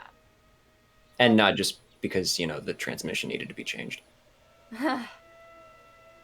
Well, that's not great, but I'm glad that you. How did you walk a day? A whole day? Jeez. My feet really hurt. Yeah. Okay. Go. Maisel will just push you. Go take a nap and rest, and take your shoes off. I'm not sure you want that at this point. Casey will climb back in the car. There are baby wipes in the back. Thank you.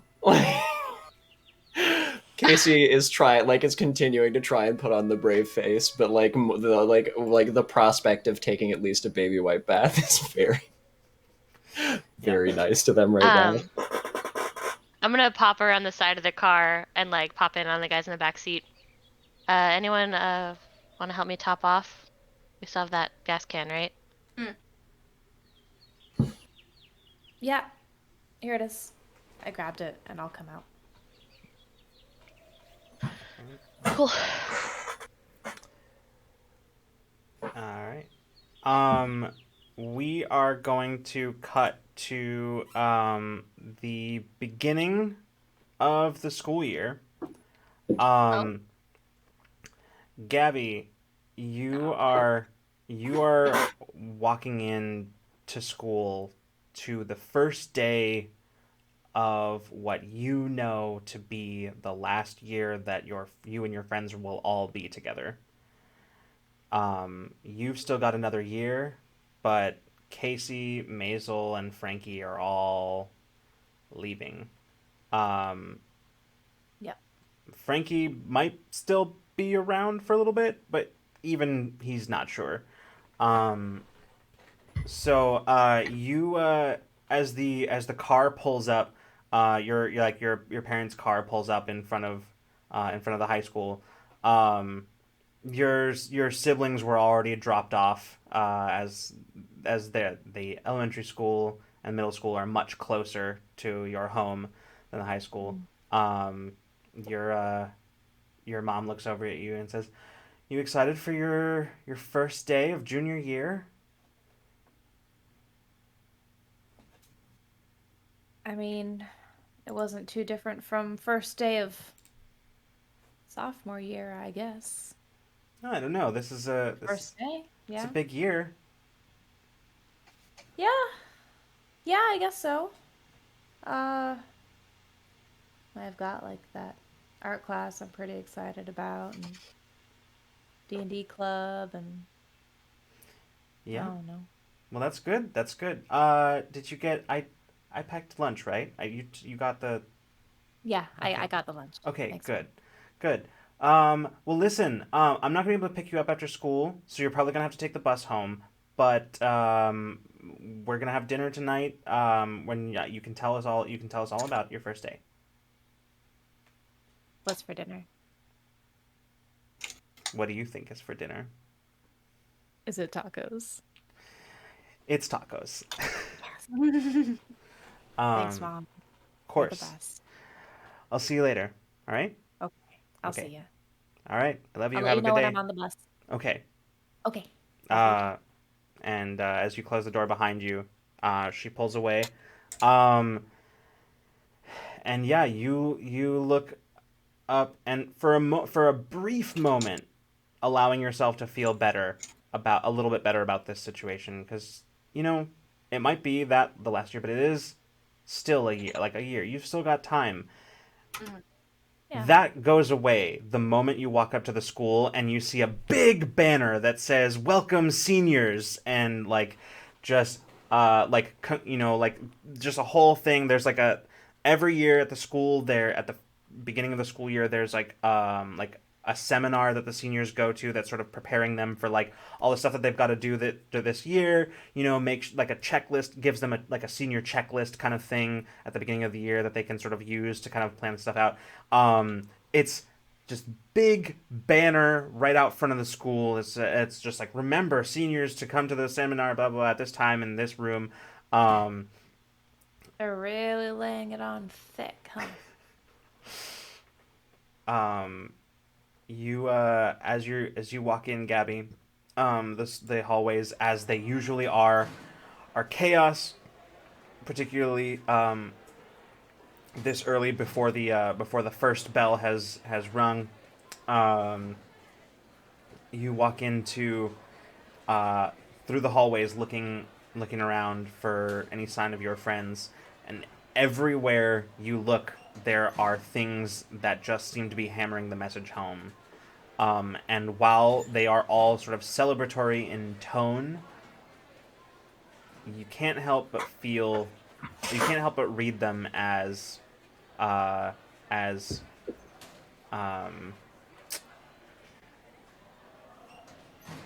basically you are going to be left behind. I turn the music in my headphones, the CD player, a little bit higher. Okay. And I try to, without making too much contact with other people, just kind of shifting through, being jostled. One person shoved by me. I kind of shoved back and then quickly darted back into the crowd. I was feeling good. Like, okay, last year, let's make the most of it. And now just everyone's pissing me off. So I'm going to try to think about the tacos I'm going to have for dinner, turn the music up louder, and go to the usual meetup spot that we might have in the morning. Okay. Probably over by the vending machines. Sounds good. With that, we will cut back to the present. As y'all are finished fueling up the car, didn't fill it up, but it's it's a comfortable amount now in the tank.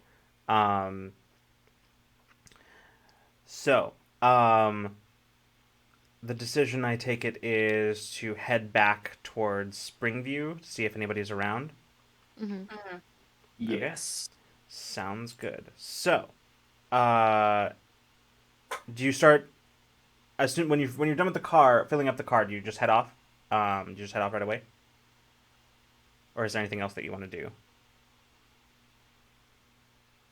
Not getting in the driver's seat. I'm specifically either piling into the back seat or the passenger seat to someone else can have a turn. I was gonna offer while we're filling up the tank to say, hey, I can drive. You've done a lot. You should get some rest.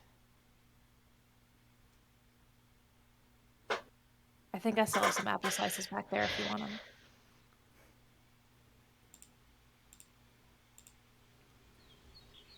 Thanks. I'm just gonna nod and go get into the back seat. Okay. I will take the position at the watchtower. I'm gonna call it the watchtower now, just so you all know. I'm gonna go up the sunroof with the binoculars and just kind of straddling whatever the center console is, and just kind of hanging out. Cool. I'll I'll take shotgun. And do navigator, I guess. Sounds good. The drive is extremely uneventful until like later that night. As you are driving, you can see sort of sweeping across as you kind of like are leaving some of the hillier areas, kind of moving out into kind of much more open terrain. You can see out to the horizon where there are some dark thunderheads that appear to be coming rapidly towards you. Even from this distance, you can sort of see where you can see the divide in the light, right? Where you can just see where like the sun is beating down, and then beyond that, there's like this almost like a stark line across the plains, where it just gets significantly darker. Already you can see as the sun has begun to sort of set over those sort of thunderheads, lighting them from behind, giving them this sort of ethereal and kind of otherworldly sort of look, where above them is just bright and golden and silver, and below is just stark night almost. And you sort of cast in this sort of in between sort of kind of lurid twilight as you drive along. It looks like a pretty bad storm. Oh, I think you're muted, Scriv. Sorry. Do we want to drive through this? I mean, it's not like we have too many turns on the road, so it's... I mean, I don't mind keeping on with the drive, but... I mean, At least if it gets maybe real we bad, get we can rain. just pull over, I guess. There's Yeah. still not much around us. If it gets Yeah. real bad. I mean, if we lose visibility, though, could be a pileup that we don't see coming until it's too late. If it gets bad, then I'll pull over and we'll stop. I'm not gonna drive blind. Yeah. Good call. How does it look up at the watchtower? Yeah, how does it look? Up out here with the like kind of in the open air, you can feel that sort of like not the pressure change exactly, but like you can feel the like the change coming. Like you can no longer exactly hear birds anymore, as they've all kind of gone quiet as they hunker down. Yeah. You can smell that, like the smell of like the storm coming, but also like that sort of tinge of charged ozone almost. Mm. Almost a really good smell. It's on its way.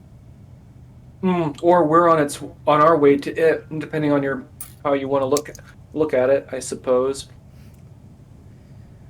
Are we gonna go through? Because I need to know so I can not be up here. I'm sure that won't be fun. You might want to come back down. They the yank tower. on your like jacket. Thank you. Shut it. Mm-hmm. What's up? Oh, you're driving. Wait, I knew that. I need some sleep. Go take a nap, Frankie. Here, take the back seat, buddy. Like, I got a couple hours. No, I mean I probably won't really sleep though. I'm just gonna lay. I just need like maybe lay down a bit, but I'm still gonna talk. I mean, yeah, get that good short rest in. Yeah. Roll your dice. Roll some hit dice, man. I think I did Roll bring your my dice, dice actually. Yeah. nerds. Oh my god. So, what do you Hey, think? says the druid player. What do you think our D&D characters would be doing with this situation? So I'm continuing to drive her along, and I have my bag of like Flamin' Hot Cheetos right next to me because I'm not driving without snacks. Yeah, exactly. There's probably Cheeto dust on stuff now. I'm sorry. The storm or the zombie apocalypse? Let's start with the zombies. Let's say this is that caravan we hijacked. In this situation, driving into a storm, zombies. Feels kind of poetic. I mean, there's already zombies in D&D, but if there were only zombies in D&D, Now an undead necromancer campaign, I think. mm-hmm. Yeah, I'm just gonna strike that one out of my notebook. It seems in poor taste now. I guess probably go find the lich that raised all of the zombies and stop the zombie apocalypse. Mm. Though, don't know if that's how this works. Maybe. We don't know. Maybe We didn't they're realize zombies could actually be real until... How many days ago has it been? 3? 3. 3? Huh. 3 days ago, we woke up thinking the world was normal. And look at where we are now. Yeah. Driving into a storm with our friends. Speaking of which, as you kind of the road begins to turn, kind of sort of back around, as it begins kind of doubling back on itself, and the first few drops begin hitting the windshield, as you come for the first time under the shadow of the approaching clouds. I'm going to say that it's probably another hour or so of driving. You don't know if it's full dark or not, but it doesn't really matter because it is here under the clouds. As you are driving, the storm is getting worse and worse. This is one hell of a summer downpour. Visibility is terrible, and there are a few times where you have some close calls with not just wrecks in the road, but occasionally, like once there was even sort of like a down telephone pole that you had to sort of like go fully off the road to drive around. And yeah, you've had a few near misses at this point. Yeah, I'm gonna want to stop. Yeah. As soon as I think I see, or we think we see a spot to pull over, Okay, then I'll definitely want to stop, turn the car off, save gas, sure thing. and just kind of wait it out. Yeah, you are you looking for signs of like any kind of like signs of civilization to pull over, or are you looking for? Well, ideally, we'd also be looking for another gas station Okay. somewhere where we can Mhm. get more fuel, because I know we're running low. I think we were probably trying to ration that can as much as we could, but at this point, we're getting close to driving on fumes, and I don't feel comfortable going out in a storm to siphon gas from some of these other cars right now. Mm-hmm. Yeah. I imagine that each time we had tried to stop before, I would try to like get some gas out of the other cars. Yeah. But Frankie would absolutely volunteer to like run out and siphon from cars if wanted. yeah, He would just Yeah. put on like a pair of like safety glasses or something to like try to wipe away the rain from hitting his eyes directly, maybe, and then would like go out there, and yeah. Okay. So we'll say that you are able to drive for a little bit before you find. You do eventually start seeing signs for like gas and food, and basically it's just those sort of little not.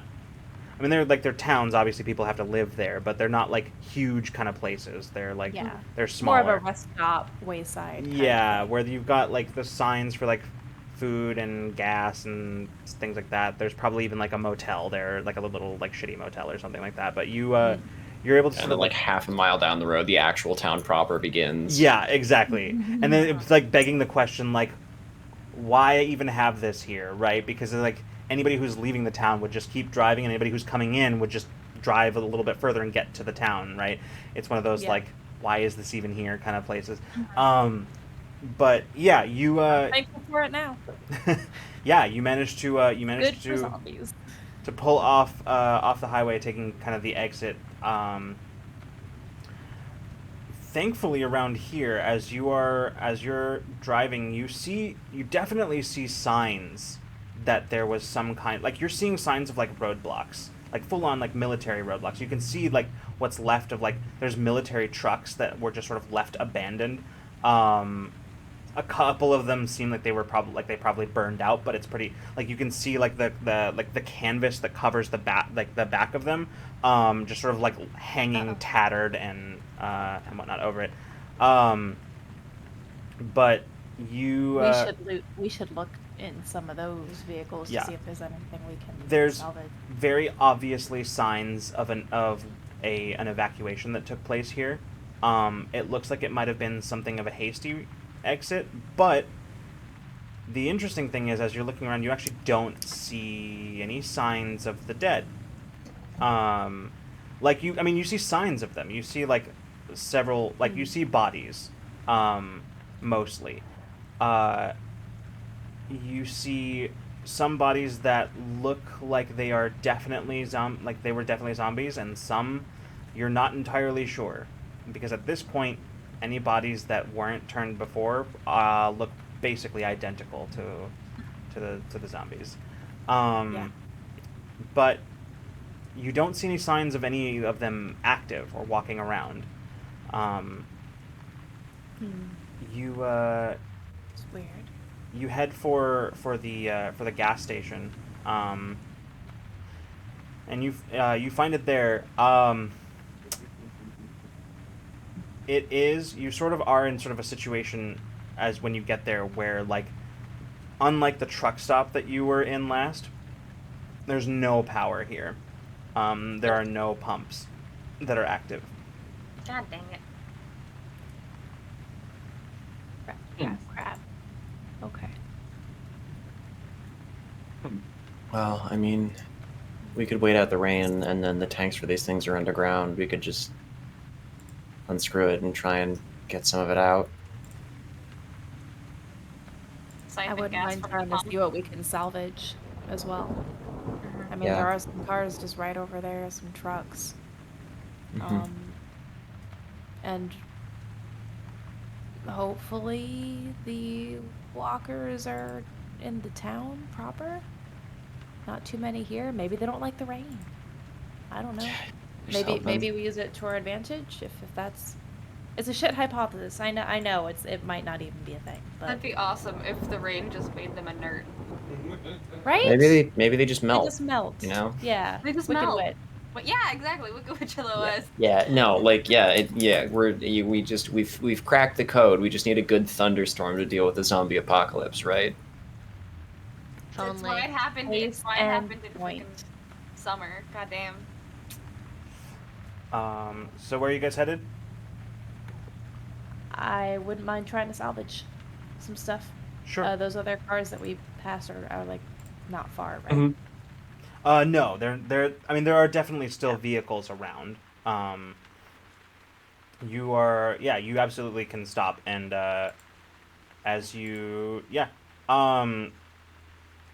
so Gabby, you go about your thing. You start working Yep. salvage. I got a little poncho. Perfect. Yeah, one of those camp ponchos that like packs down really, really tight. Mm-hmm. Yep. Got a lot of camp ponchos Oh yeah. Yeah. and tarps. The rain is just coming down. You are in the middle of basically like a full-on thunderstorm here. You can see lightning streaks periodically just sort of lighting up everything, almost in sort of like a brief and grim parody of daylight, as you kind of go about trying to siphon anything you can out of these vehicles. Trying to hum to myself a little bit because I definitely jump every time there's a thunderclap. Yeah. Just humming to myself, trying to distract. Yeah. I'll follow and help. If that's cool. Yeah. So, Frankie, something that occurs to you as you're out here is that it is really loud out here. Which, on the one hand, it covers any sound that you guys might make. On the other hand, covers any sound of anything coming up on you. No, they're melted. Stop. That's not. No, no one's Mhm. taking They all them. melted. They all Sorry. melted. Or Zombies don't like rain. I'm very paranoid. I'm just gonna keep watching our back, okay? I probably can't hear you. I mean, I'm probably trying to get close, so I'm Yeah. not yelling into the. Yeah, probably try to get closer. I think Casey's probably gonna try and pick up food from the gas station, like food and water and stuff. Yeah. So we've got Gabby and Frankie together siphoning gas. Casey's going to gas station. Where Maisel and Kit? I guess Maisel doesn't know how useful they will be out in the rain, so is just kind of like gonna start while everyone else is like grabbing stuff. I guess sort of just like tidying up the van is sort of how I think she thinks she can be the most useful, of just like sorting all of the things that we've had, because we've just been going and going and going, and now we've kind of stopped, and it's kind of just gonna like, okay, let's repack things, let's put things away, let's make this livable for 5 people instead of 4. Mm-hmm. Yeah, I imagine the way that it looks is like Gabby and Frankie jump out of the car to go do that, and like Casey looks between Kit and Maisel and like opens their mouth and then closes it. And like I'm gonna go get some stuff from the gas station, see if there's any like food or shit, and then just kind of like just kind of whoop, out of the car. Do you want to go with Casey? Or I mean, she shouldn't go alone, so. Yeah. I'm just gonna fix up the van, so I don't know how long we're gonna be staying here, so might as well make it livable. I'm gonna follow after Casey. Okay. Yeah, the two of you get inside the gas station, and just start like kind of looking around immediately, trying to see if there's like other places you've hit, but definitely a little more so here, as it seems like these people might have had a little bit more time. You are seeing that there's a lot less stuff on the shelves here than where you've been before. It's a little difficult to see anything worth taking.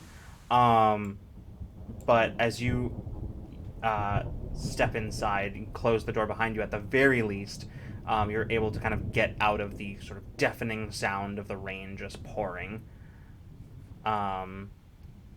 It's it's suddenly sort of like eerily calm, other than the occasional rolling thunder that you hear outside.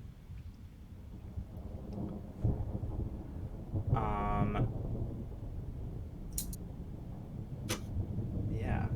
There's not much left.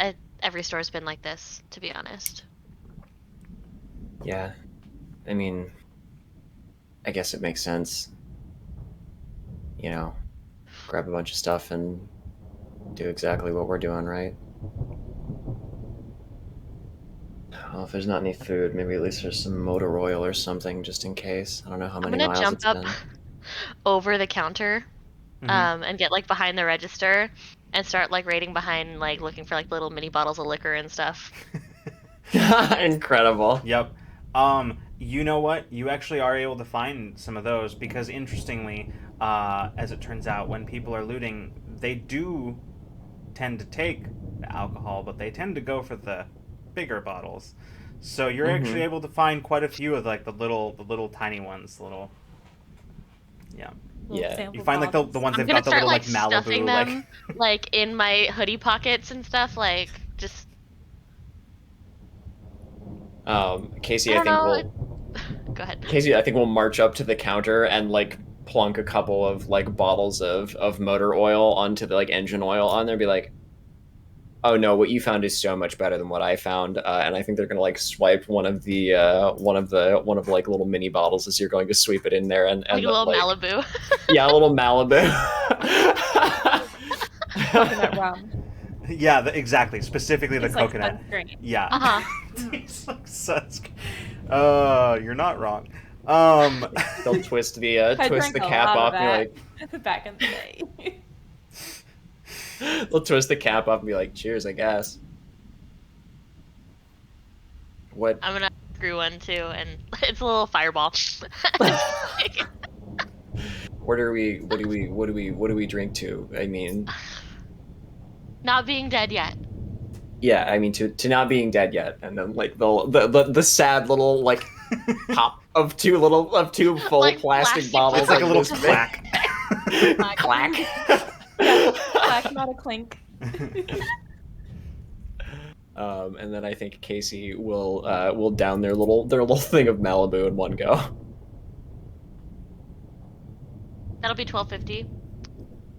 Oh, wouldn't you know it? I left my card in my car. Hold on, let me go get that for Of you. course you did. Of course you did. Do you take any kind of bartering? Can I make a persuasion check here to try and like And I'm just gonna roll my eyes and turn back to the shelf and continue to like put stuff in my pockets. Yeah. We're gonna go ahead and say that as the two of you are in here, sort of like looking for stuff outside, people like the efforts to siphon gas are slow, but I mean they're yielding something. But it is slow going, as most of the vehicles that are like left behind didn't have a whole lot left in them. In fact, possibly even the reason they got left behind. But yeah, you're doing your best there. Inside, Casey and Kit, as you are sort of like scrounging around for stuff. I'm gonna say. Actually, before we get to that, I'm gonna say Gabby. As you were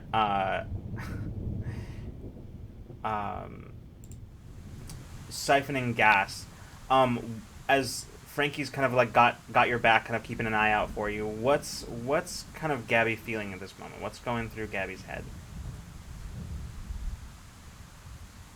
In a really twisted way that I would never want to admit to the others, I'm feeling a little bit more at ease because everyone's together again. And even though the circumstances are nightmarish, literal nightmares come to life, selfishly, horribly, guiltily feeling thankful that we are at least still together and have a little bit more time. Whatever that time is, whatever it may yield.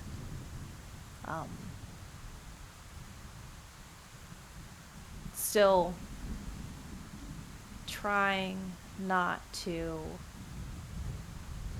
break down over thinking about my family and my little brothers, and feeling a little bit of that ease with having at least the friends here, the found family.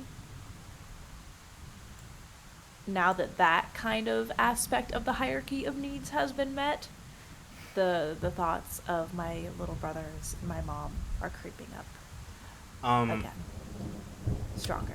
We're gonna go as you are thinking all and feeling this. We're gonna cut back to just a couple months ago. It is you are out, all of you, dressed very nicely, in the aftermath of the graduation ceremony. It is in the park, just across the street from where the graduation took place, where everybody sort of gathered around, chatting with family and getting congratulations from each other and from teachers and all that. Gabby, you are sort of wandering through the gathered crowd, and ahead of you, you can see Casey and Maisel and Frankie in their graduation robes. Out of curiosity, because of course we do, your characters live in a completely fictional city in Colorado. What are your high school's colors? Oh. Oh boy. Mm. I'm looking over at my dice and there's a lot of orange in there. It's funny. Orange was in my brain too. Yeah. Yeah. I love orange. Like orange and like white, maybe. I don't know. Yeah. Like a creamsicle. Yeah, just that's went- kind of what I was thinking. Like we have Yeah. it's like orange and white feels right. It's Yeah. probably like honestly, creamsicle is probably one of the things that you sort of like refer to like the football team, like you refer to them as creamsicles, you know. And same with like cheerleaders. anybody who's wearing like yeah, the cheerleaders, the football team, like they refer to them as any group that wears a uniform with school colors, typically referred to as creamsicles.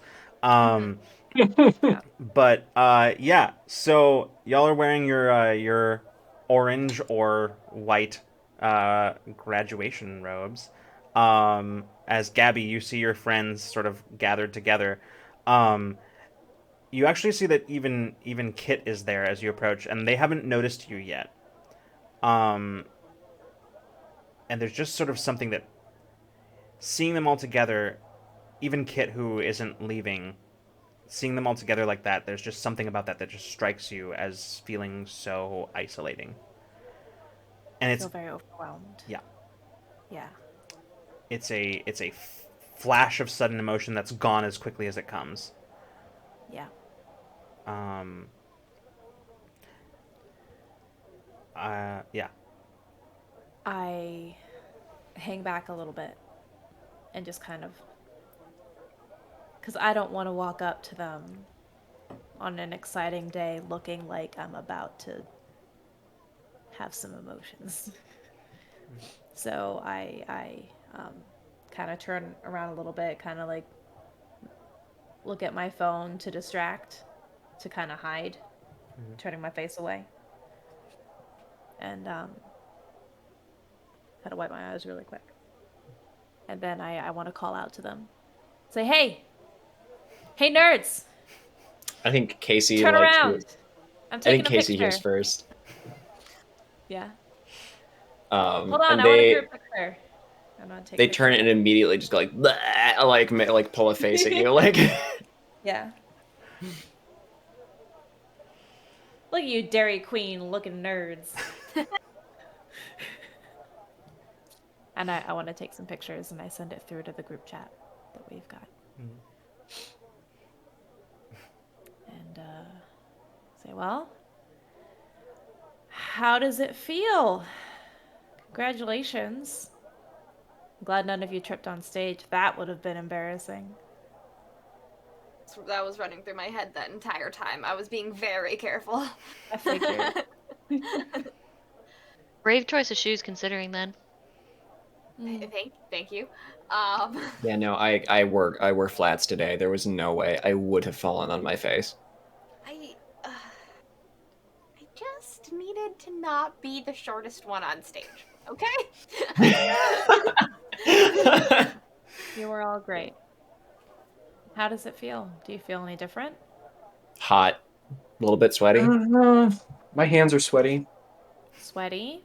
Cool. Cool. Pretty. It doesn't feel really any different. It hasn't really sunk in yet that we're really done. I mean, you're not done. Like, That's you've still got what, like a couple months or whatever before we've got our camping trip. That's Not true. done. That's true. I mean, just done with school. Like, Yeah, not having to go yeah. to class. Yeah, I mean, for now, there's like college and stuff, right? Yeah, I mean we've got that going on and that stuff. But the They camping don't- trip, Yeah.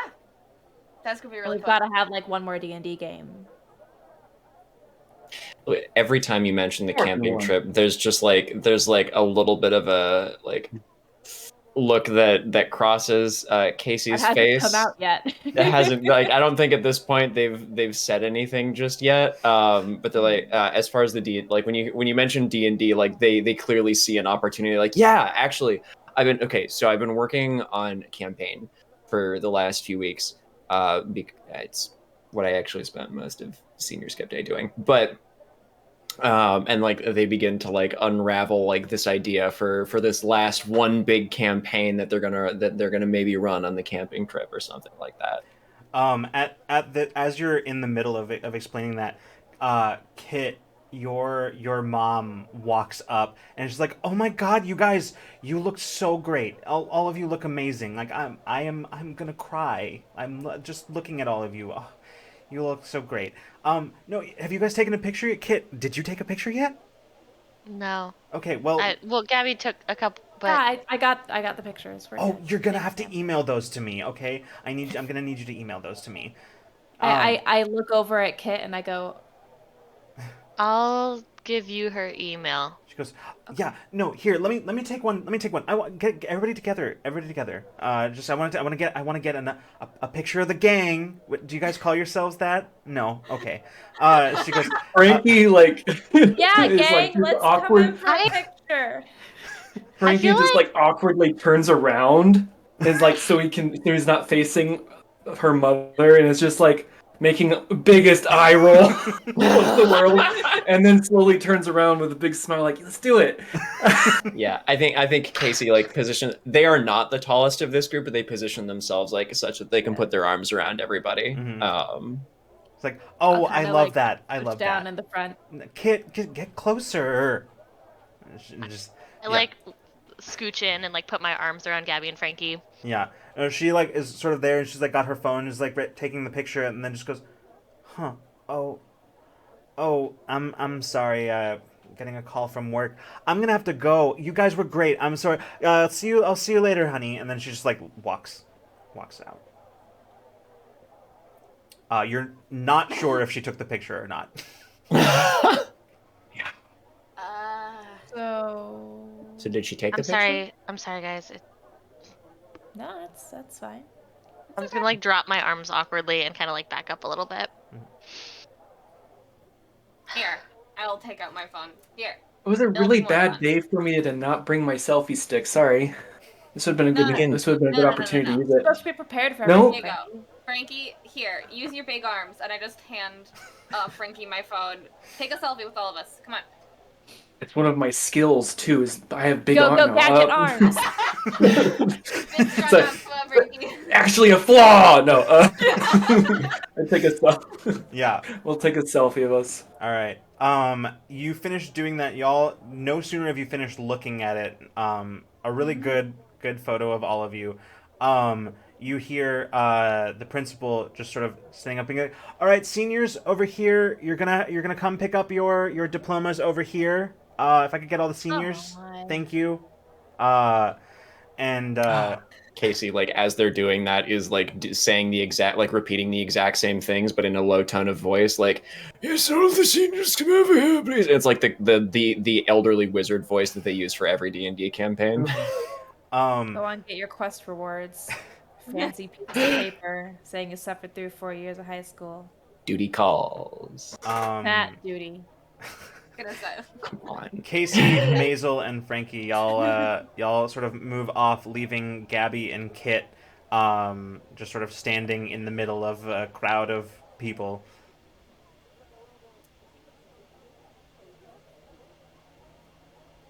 I'm sorry about that.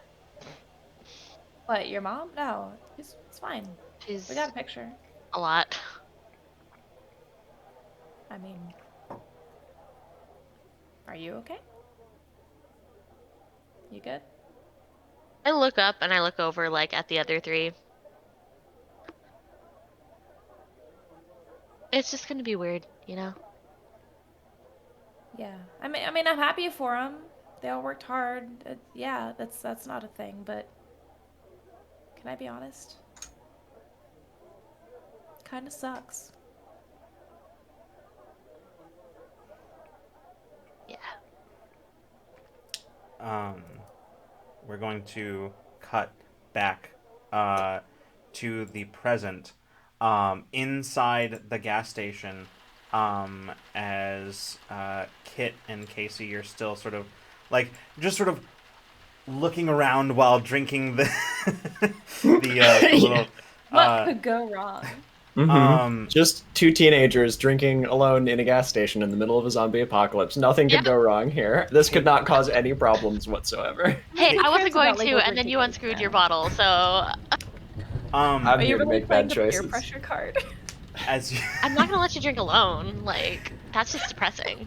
as you are sort of looking around, seeing if maybe anything escaped your notice or that of those who came before you, Casey, you hear a clatter from the back room. I think because this is still fresh, all of this, like, they ignore it for like a full 3 seconds, and then it hits them and they freeze. Yeah, I think it hits both of you at the same time. Like, Casey's backpack, by the way, is sitting on the counter, and so is their tire iron. They're like on the other end of the gas station, I think. So out, right? I'm just gonna start walking towards the door. Yeah, I think Casey's going You- to start making their way back across, As you like do, as you- quietly as they can. you hear a sound. It definitely sounds like movement of some kind, and you hear something that doesn't sound to you quite like the grunting, moaning, or gasps that you've heard from the dead. You hear almost like maybe it's just that you're not close enough, or that it's in another room, but it almost sounds like words for a moment. Like somebody's saying something. I think Casey's just gonna like hold up a finger to their mouth, and then like I'm assuming like I'm envisioning a gas station here, like basically the door that leads back to like the staff area, the back room, Yep. like is kind of where this is coming from. Yep, absolutely. I think Casey's just gonna creep a little bit close, like as not like up to the door, but they're gonna get a little bit closer as they're moving back towards the front, towards their stuff, to try and see if they can hear anything. You, as you're moving closer, you hear still the sounds of movement, not like the sounds of footsteps like walking around. It sounds like sort of like someone or something shifting around. But then you hear what sounds like just sort of like a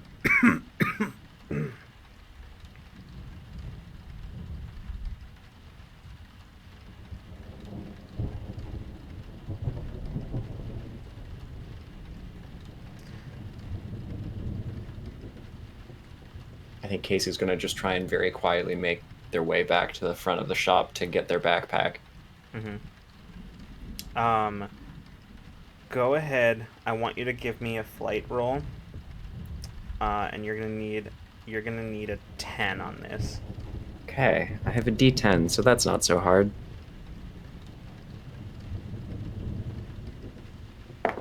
All I have to do is explode, which I did, and that's a 3. Okay. You walk up, and as you're like reaching for the tire iron, you shift it before you pick it up, and it like hits the side of like one of the kind of glass display cases that's still there on top of the counter, and you hear the movement stop, and you just hear a sound like in a sort of a really sort of strained sounding voice, just hello.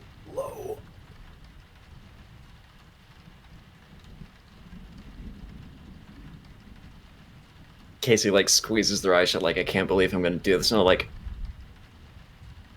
hello? And then you just hear hello. Somebody back there?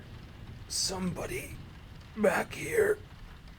Like Casey's eyes just go wide, and they I think they just like basically start pushing like Kit behind them, like towards the door, and they're like they're keeping their eyes on like the source of that, like the direction of that sound, and they're backing towards the door. Like all the while just kind of like go. I'm backing up and like trying to clear the way as we're backing up towards the door. Then you hear again, somebody back there. Hello. No, fuck this. We're leaving. No, we gotta go. You back fully out, leaving, like opening the door behind you, back out into the strong, pouring, kind of deafening sound of rain outside. As you turn, you turn away from the gas station and basically run right smack into Frankie, who is kind of keeping an eye out. There's a something. Go, go, go. Like Casey's gonna take their tire iron and just like shove it in the handles, the outside handles of the door. Okay. Okay. I think we've got what we can get here now.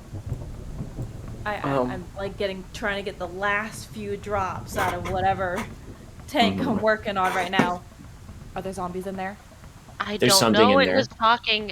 But it wasn't like normal. It was like repeating.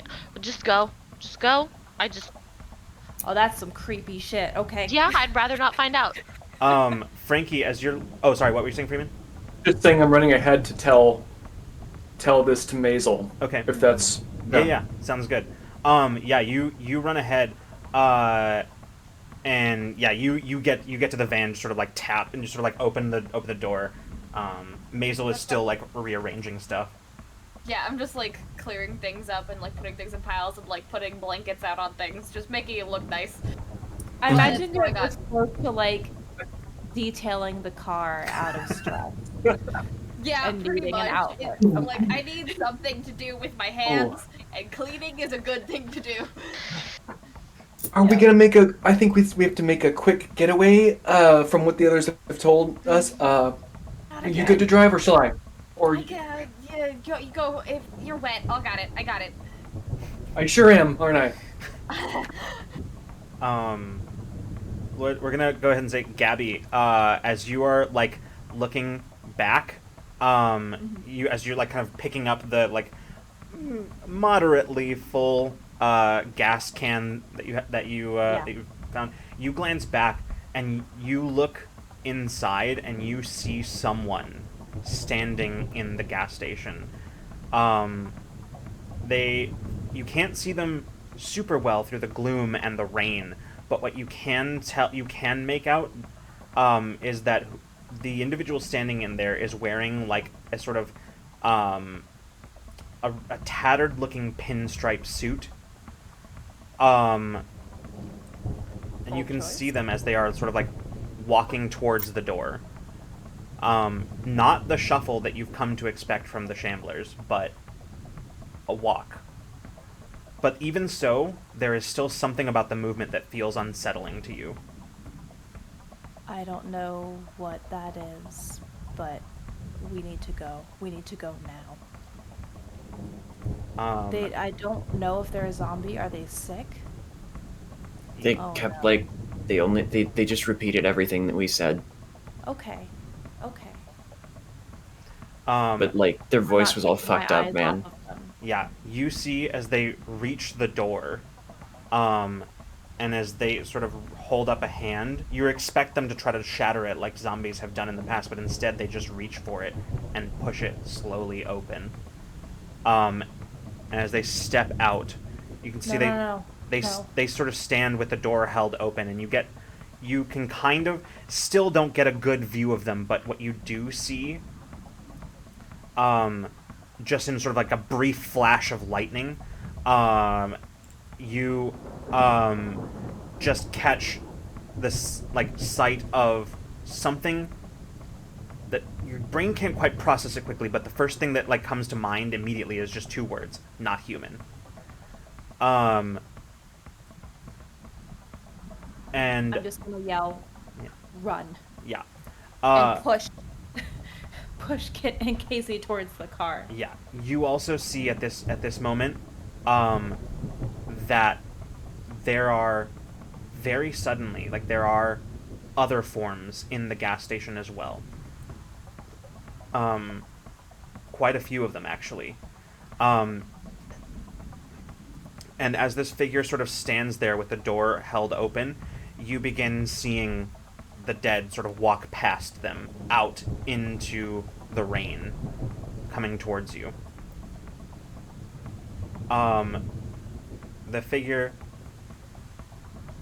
throws their head back, and you can hear just this loud guttural howl that sort of like escapes from them, echoing out even over the sound of the rain and thunder.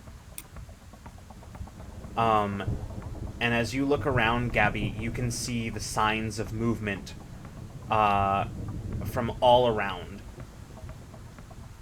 And there's one thing that's very obvious to you, Gabby. With all of this movement, sudden appearance of the dead around, you and your friends aren't going to make it out.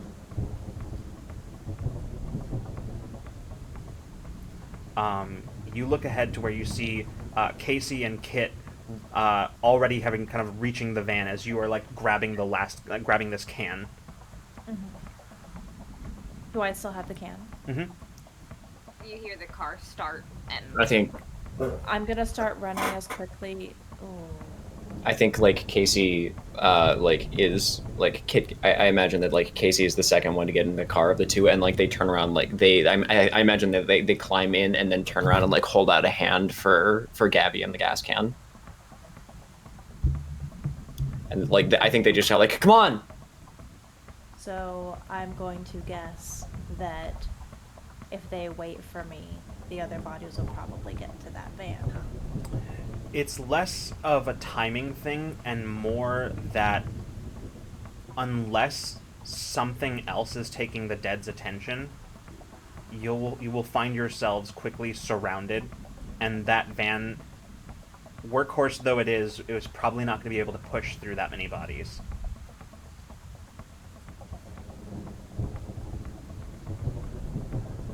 I'm going to then throw the gas can towards Casey.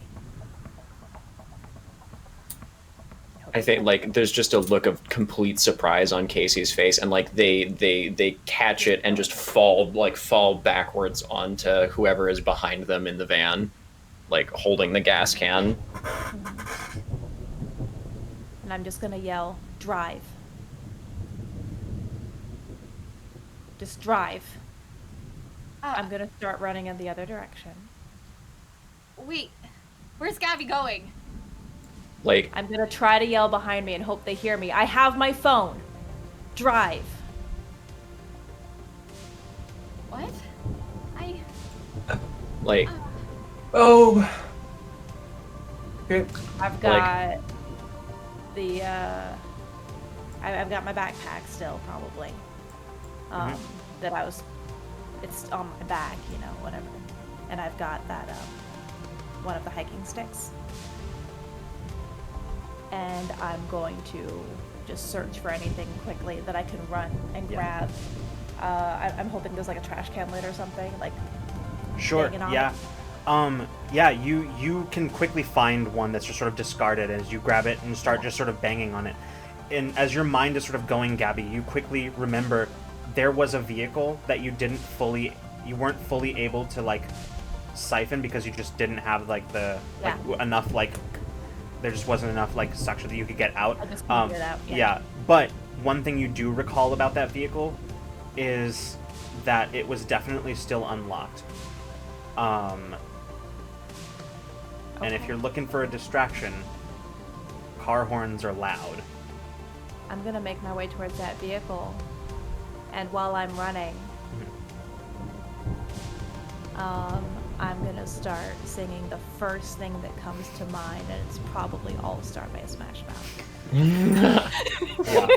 It was probably on that playlist, and I'm just gonna start sing/screaming it as I'm banging on this thing. And try to get to that car horn. Absolutely. Go ahead and I want you to give me a flight roll here. I could see an argument for any number of other stats too. So if you, actually, you know what? I'm gonna make this a grit. Yeah. Grit roll. What do I need? I think Probably pretty high. on this one, I think you did an 11. It's not super high, but it's That'll be a big old 6. 6. Yeah, you start like making your way towards the car, and the good news is that your distraction with the lid is working. The bad news is that it's working a little bit too well, and as you are making your way toward the car, one of the dead like reaches out suddenly and grabs you, and you're realizing right now what a detriment this like cacophony of sound around you is towards your like sort of situational awareness as this zombie reaches out to you and like kind of grabs you, sort of slowing you down. I'm gonna try to shield bash it. Okay, give me a fight roll. You just need a 7. Gotta be 12. 7 exactly. Ooh, you managed to bash that zombie with the trash can lid, and just keep running for that car. As you run, you reach the car right as others are starting to sort of turn and like kind of close in on you. You like get in the car, closing the door behind you. Immediately as seeing one just sort of right on the window, hand on the window. Yeah. And then another one from the other side. I'm gonna start just going crazy on the horn, and I'm gonna try to look. Doors are locked. Gonna try to look to see if the van is away. Yeah. Maisel, you're in the driver's seat.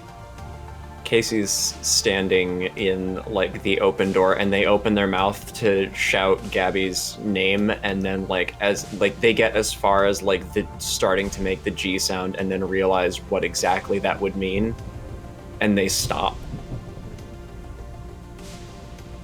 And I think they look over at Maisel in the driver's seat.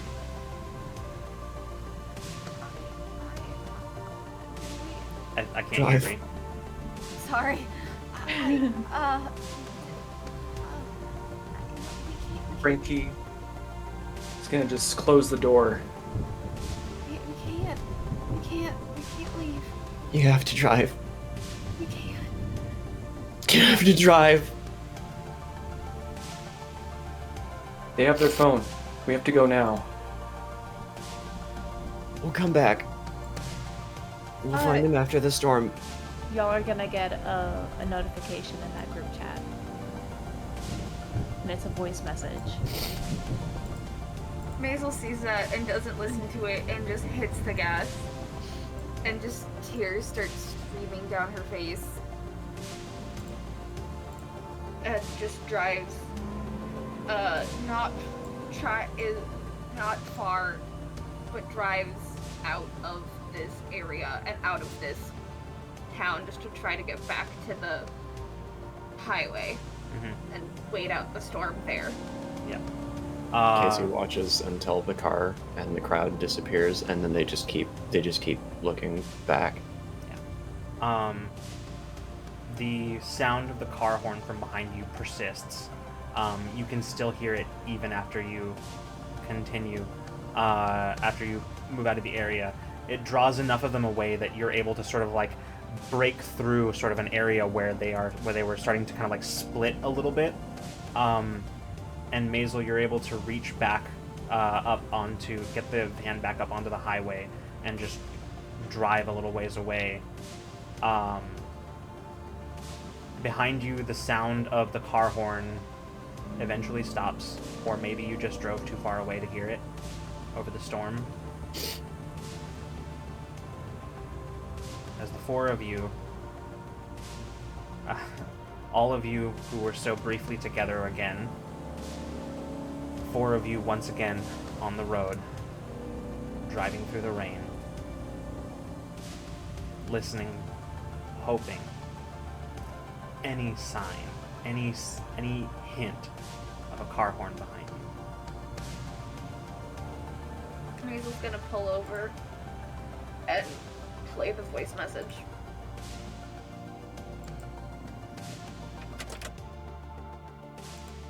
It's just gonna say,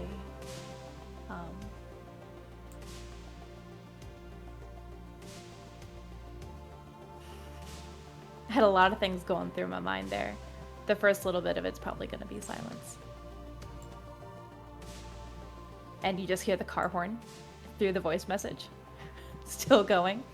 And I probably tried to turn the radio on in the car too, so it's just a cacophony of noise. But it'll say something to the degree of, I swear to God, if you guys don't drive away right now, I'm gonna hunt you down like a zombie. You run, I will find you at the next town. Don't stop. And don't split up again. And that'll be it. And I think that's where we're going to stop. I came this close to saying fly, you fools, and I figured, no, that would just kill the mood. That would have been, yeah. All right, everybody. Abby may have said it. Well, we are gonna go, but thank you all so much for coming and hanging out with us tonight. We'll see you next week for the next episode of Tomorrow is Dead, but if not, we'll see you the next time you decide to come roll with us. Good night and good zone, everybody.